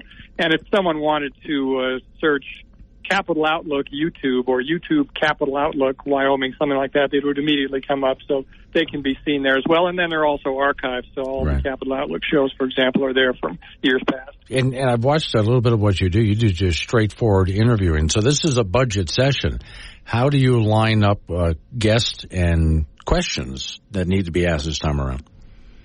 Well, the first thing we always do, if they're willing, and almost always they are, we begin with the Speaker of the House and the President of the Senate and talk to them about how they see the session taking shape and playing out, and some of the issues that have been of importance during the interim session. I should add as well, the actual first interview we do typically is with the governor, and that is our first show this year. It airs tomorrow night. We actually interviewed him last week, talking sort of about the same thing. The governor delivers a budget message to the House and Senate leadership, and it serves as a bit of a framework for them, mainly setting out his priorities, and they kind of take it from there. Then as the session goes on, as different issues and different parts of the budget, the individual bills that will be combined to form the big budget come along, we tend to keep an eye on that. And if there's a committee chairman or a legislator who's had a particular impact or particular interest in a segment of the budget, we might have her on as well. So we play that a little bit by ear once we have the governor and the Speaker and President of the Senate interview scheduled. Yeah, I know getting the governor up, because he was on his program too about the same time. I think you interviewed him because he set up, the staff sets up all those interviews in advance. But once the session gets going, though, now that's what I found very difficult, because the radio studios for Town Square Media, just down the road from you at the A&B Bank building there. So you would think, I'm close enough, it really should be easy. But once the session starts, it's not just what happens on the floor of the House and Senate. There's all these committee meetings and subcommittee meetings they have to go to. How do you wrangle them in? Well, we try to ask well in advance, and I think by now we have a bit of a reputation for treating them efficiently. I guess I put it that way. We'll start at this time. You'll be done by this time. We try to have a couple of different guests set up each time. There absolutely was one instance last year when we had two guests lined up, and the time came and one of them couldn't be there because he was too busy that morning. So we made do with the one that we did have, and so far it tends to work pretty well. And so I think we'll be heading down again this weekend for State of the State and to begin our actual interviews for the Capital Outlook show. And typically if I extend an invitation on a Monday or Tuesday, they can look a couple days in advance and tell me right then either yes or no. And if the answer is no, then we move on. And luckily there's more than 100 of them to choose from, and we usually are able to get a good guest. How are you finding your questions? Because I can think of a couple of ways to do this, and this is what I tend to do. There's what I want to ask based on what I've been following, but there's also what they want to talk about. So how do you line up what you've decided you're going to ask them as far as questions? I have no problem ahead of an interview meeting with the lawmaker and saying, are there a couple of things that you have been particularly working on in particular and would like me to ask you about? That's no big deal to me. I'll do it. This is not some kind of gotcha news conference thing. It's a public affairs interview trying to inform viewers of what the lawmakers are doing. And I tend to ask questions as well that are sort of kind of humanize the person. What's your district? Where do the people that you represent tend to live? What sort of interaction do you typically have with constituents? How did you decide to get into legislative work? What made you want to run? And from there, then we can lead into particular issues. Then as the session goes on and the budget issues in this case become more and more prominent and not necessarily heated, but just conspicuous, then I try to invite guests on who are really working strongly in those bills and just asking them, where does it stand? What's coming up? How are you feeling about it? How are you working through it all, to try to bring a level of understanding to the, not just to the people, but to the process. You ever have the opportunity to bring on opposing points of view and let the two of them hash it out in front of you? Sure, that happens from time to time, and one of our one of the best guests typically is the Senate Minority Leader, Senator Rothfuss, and he's in a tiny minority. I think this year there are 2 senators in the of the 32, I believe, in the state Senate. He's always willing to come on and he speaks his mind, tells where he disagrees, and so that's to be expected. But yeah, from time to time, not even from time to time, it's commonplace for just disagreements, not absolute wars, but disagreements about how an amendment is going or the debate on a bill went, or whether the bill was brought to the floor for a vote in a timely fashion in one person's opinion compared to another. So we're not afraid to do that, and it doesn't take much prodding. If a lawmaker has a disagreement with someone, that lawmaker is usually willing to talk about it in a civil way. I mean, I do stress that on our show, at least, that it's not a campaign appearance. It's not an election rally. No Jerry Springer moments. It's a discussion. Yes, right. Yeah. And we make that clear ahead of time. And I would say, in my experience doing it to date, that's never been a problem. Right. Okay, Steve Peck, let's get people to where you are so they can watch this on television during what times? Wyoming PBS. It's carried on the air almost everywhere in Wyoming on cable systems, dish systems. It premieres at 7 p.m. Friday. That's the first time it's on. Once that show is aired, then you can see it on the YouTube or the Wyoming PBS website as well. The TV show is repeated at 6:30 p.m. Saturday and again at noon Sunday. So if you want to interrupt your Super Bowl pregame, you can catch the exciting half hour of Capital Outlook as well. Okay, so you're going to go up against the Super Bowl pregame. Okay. At least you're not going up against the Super Bowl itself. You have no chance whatsoever. But the pregame, you get some people out of that. All right. That's Steve. True. It's still 6 hours ahead of time. Yeah, sure. Thanks for coming on, Steve, this morning. I appreciate it. All right. Appreciate it. Good luck. Thanks. Wake Up Wyoming. Take Glenn anywhere with the Wake Up Wyoming mobile app. Wake Up Wyoming with Glenn Woods on AM 1030 K2 Radio.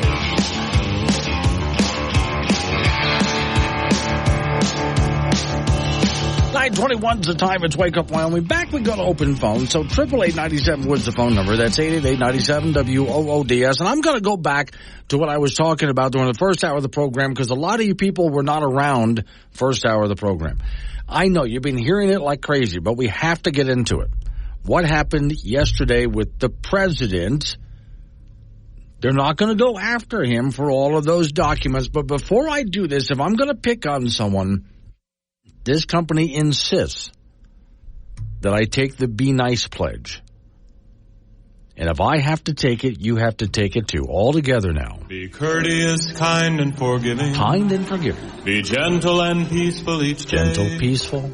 Be warm and human and grateful. Warm and fuzzy. And have a good thing to say. Or don't say anything at all. Be thoughtful and trustful and childlike. Immature. Got that covered. Be witty and happy and wise. Don't know about wise, but I work on it. Be honest and love all your neighbors. Except for that one jerk up the street. Hate his guys. Purple and clairvoyant. Love clairvoyant. Be pompous, obese, and eat cactus. I'm trying to lose weight.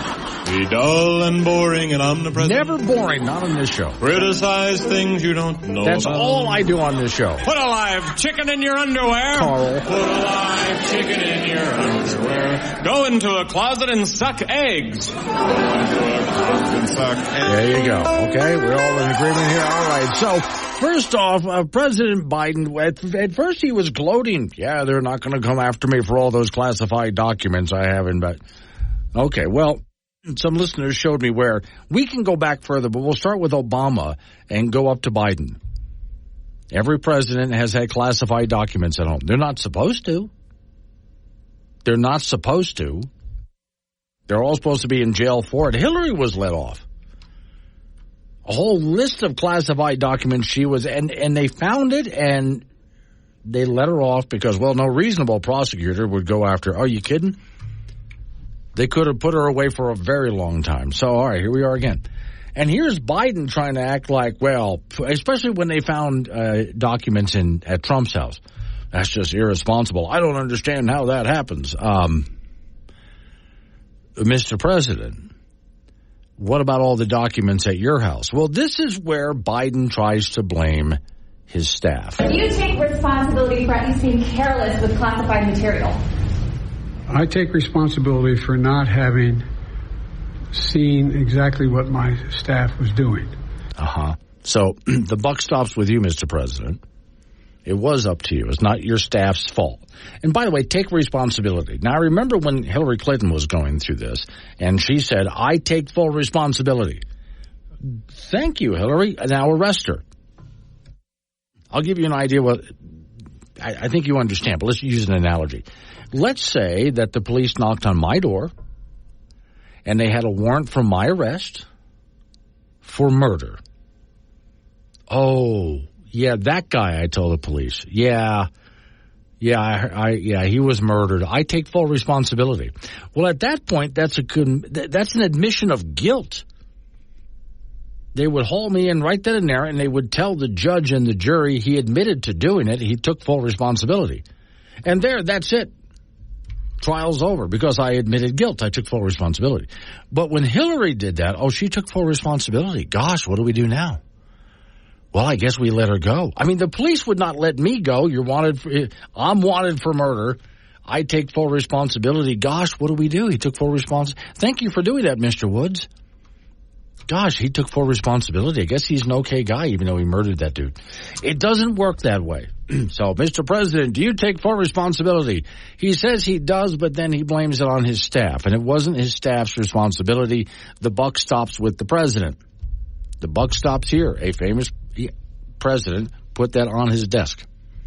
The buck stops here. So, Mr. President, you just took full responsibility. But they're not going to put him in jail. And this is where it really gets bad for the president because, well, they're not going to prosecute him because, well, all right, listen to what they called him. Do you take responsibility? Hang on, back over. This is what I mean. In his description, you are a well-meaning elderly man with a poor memory. Okay.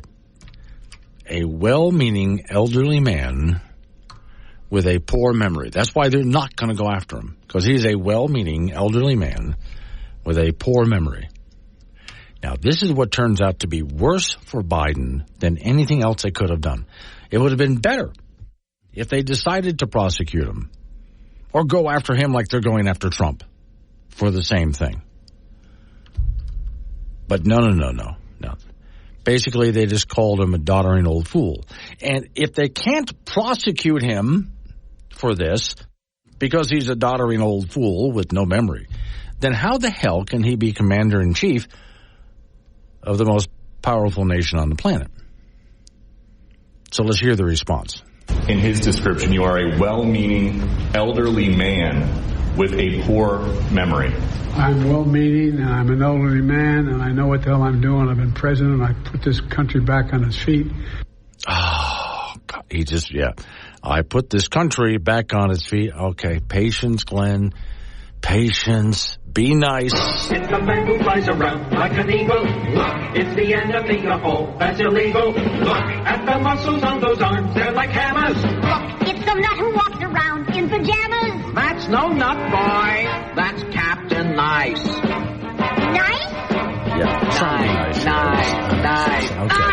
So this president thinks that he's done so many great things for the country, and he wants to blame everybody but himself for this. And he thinks he was let off the hook, but the big discussion over the course of the weekend is going to be, and into next week, is this guy even competent to run for president? If we can't put him on trial, then because he's not competent to stand trial, is essentially what they're saying, then how the hell can he run the country? I'm going to say to the Democrats the same thing I did the last time this guy ran for president. Would you please just pick somebody else? You still have time. Just go pick somebody else. Let Biden go home to his family. Get rid of Kamala Harris, too. And just please go pick somebody else. Okay, because we cannot have this in office again. And every year he gets worse. Take it from the guy who carried his father for 6 years through dementia. I know what this is. Please go find somebody else. Coming up on 9:30, local news coming your way right after local news. Update on your weather forecast, and you and I get back into it. 888-97 Woods, the phone number. That's 888-97-WOODS. It's Wake Up Wyoming.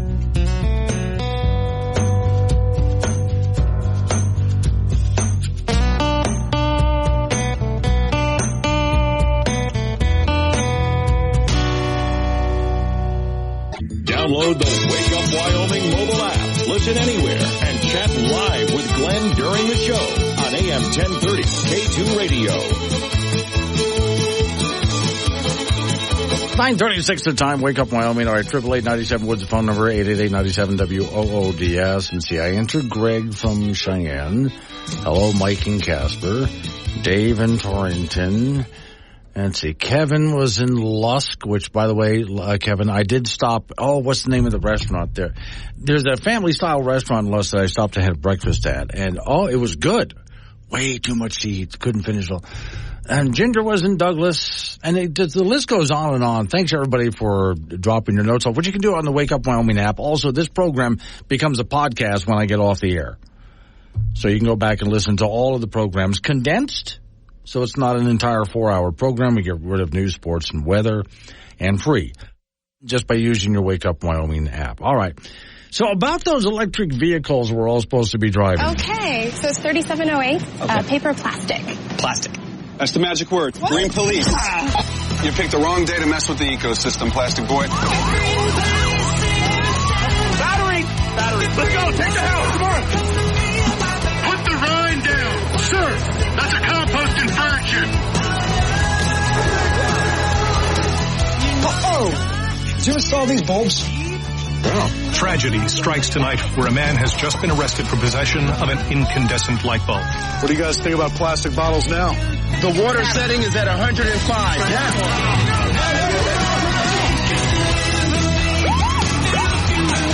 You got a TDI here? Clean diesel. You're good to go, sir.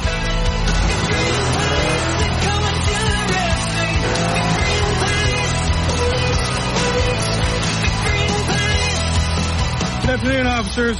Are those foam cups you're drinking from? Yeah. Please step out of the car and put them on the hood. Okay, so the latest tragedy for electric vehicles, Ford Chief Finance Officer, our Generation 2 vehicles won't launch unless we can see a profit. Well, of course, they're capitalists, of course. I mean, if you want government to take over the automotive industry, but we know what that looked like. Just take a look at the old Soviet Union. Okay, story says the reality of electric vehicles finally caught up with the vulnerable automaker Ford, which yesterday said it's rethinking its loss of making EV, and the whole strategy isn't failed for them. In fact, again, the Lightning, they're going to be making a lot less of those, if any at all. Ford has lost billions of dollars. Despite federal government subsidies, Ford is operating at a loss of billions of dollars because of electric vehicles. At some point, they have to stop. Now, this news came during Ford's 2023 fourth quarter earnings, which was yesterday, by the way. So basically what they're saying is, look, unless we can start making a profit with electric vehicles, we're not going to be doing electric vehicles anymore. We'll see what happens. Rose is in Casper. Hi, Rose. Hey, Glenn. How are you? Good. Life be good. Good. Tony Locke was on earlier talking about that Craig O. Harshman bill, 045. Right. And he said, in 14 years, your property taxes will double at a 5% cap. The other thing in that bill is that and like you said, it's for the residential structure, but there's nothing in the bill that says that the 5% is perpetual, meaning that after 1 year, it doesn't, there's nothing that locks it in and says that it will remain at 5%. Okay. And it doesn't include any other structures or the land. That fourth separate class constitutional amendment that is to appear on the ballot, I've said it before and I'll reiterate that it does nothing when the neighborhood adjustment goes up. And if they separate out that state level of assessment of 9.5% and reduce the residential cost, what they want to do is break residential from commercial. But if they do that 9.5 state level of assessment, if they reduce that on residential, like I said, the neighborhood adjustment can go up, so it becomes a moot point.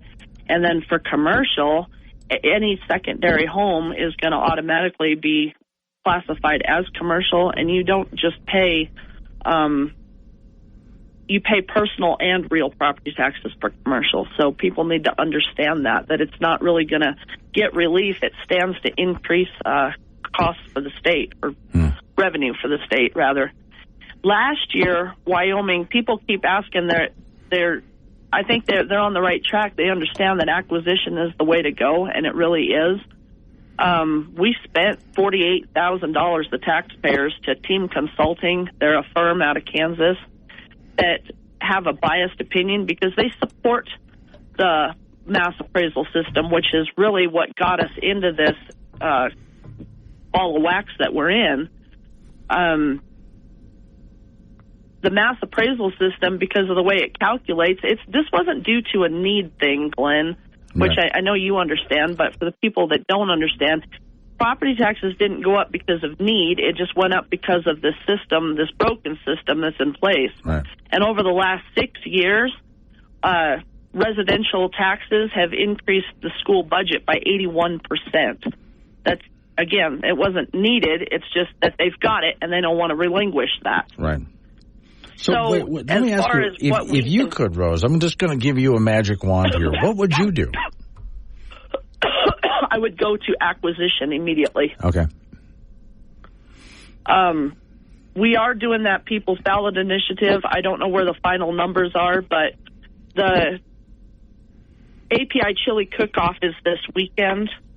Forgive me here for a second. It's Saturday in Casper at the Ford Wyoming Center from 11 to 2.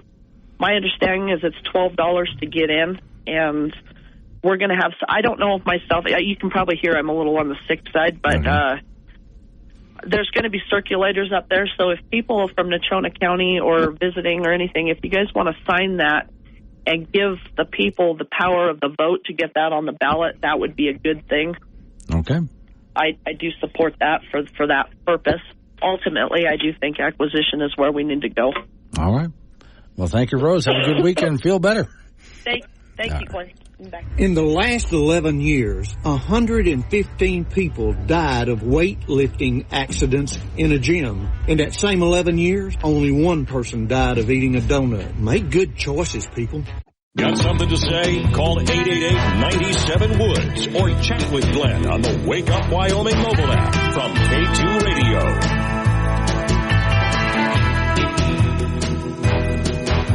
.48's the time. It's Wake Up Wyoming. So Frank Gambino's out of town, which means I have this segment, You and Me. And I was complaining the other day that I really didn't have a whole lot in the stash to play when Frank was out of town. So I went looking for some more. And what I'm about to play for you is from the comedy duo Key and Peele. They illustrate why we should be so glad we have Frank Gambino.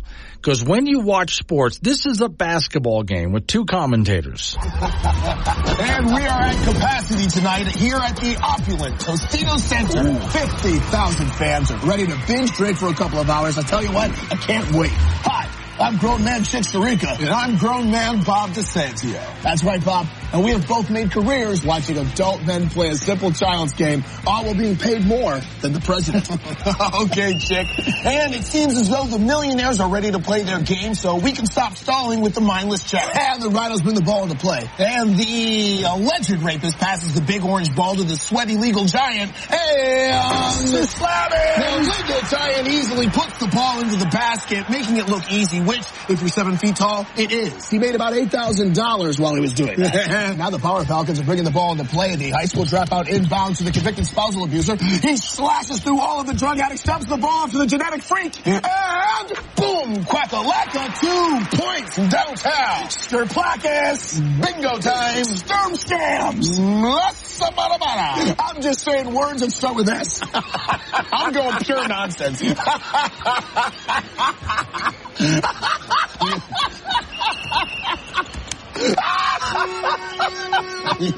you okay? I'm great, Bob. Yeah, that's your basic sports commentator, so be glad you have Frank. Now, I live across the street from a golf course. And every so often I bring a chair out into my front porch and I watch people who are teeing off. Second hole. I see them, watch them at the tee, and I watch them hit toward the second hole. Now, I don't play golf, but that doesn't mean I can't sit there and be judgmental. You know, a lot of people say to me, Lee, you should take up golf. It's really good for you. Do you know what I say? I mean, it's a good game. I understand, people playing it. I understand, but I don't get it. A game you only play with one glove. What's that? You don't play it wearing one shoe, do you? You say to a golfer, why the glove? They go, oh, grip. I'll tell you what do you put 2 gloves on? Guess what that is? More grip.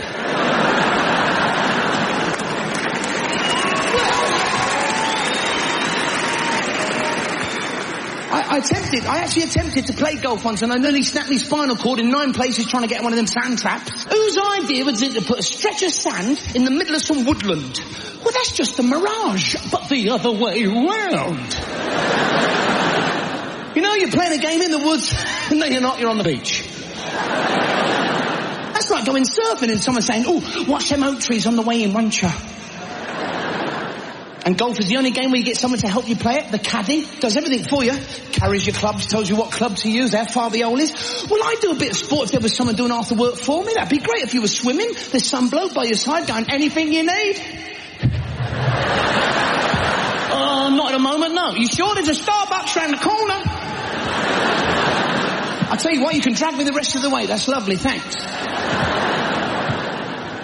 And who come up with a scoring system for golf? Birdie. That's a point in golf. Birdie. I reckon the bloke who come up with the scoring system was heavily distracted that day. They went, what's that? Huh? That's a birdie. What's that? Huh? That's an eagle.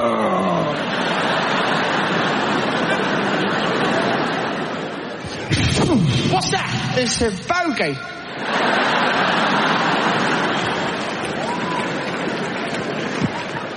And par, that's a point in golf. Par. That's a word that ain't even finished yet. You're 4 under par. Par. No, just par.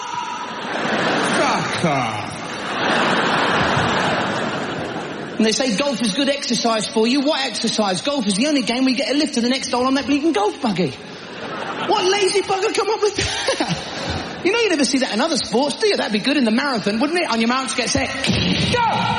Taxi! Where are you going? Finish line, please! It is kind of fun. There's a lady who, again, the golf course right across my street, and there's some lady who runs the beer cart. And she doesn't just sell beer, she sells other alcoholic beverages, and it is kind of fun to watch the beer cart go driving around, looking for people who don't need beer or other alcoholic beverages out there playing golf, but she's going to try to sell it to them anyway. And you can tell when she's done a good job because all the golf carts that are out there driving around start to weave after a while. But that's okay. They're not on the road. They're on open grass. And so they can weave to their heart's content. They're not really going to hit anything except maybe one of the pronghorn that are out there. And the pronghorn don't care about the golf. They just stand there and wait to get hit. All right, coming up on some local business that we have to take care of. News time after that and your weather forecast. It's Wake Up Wyoming.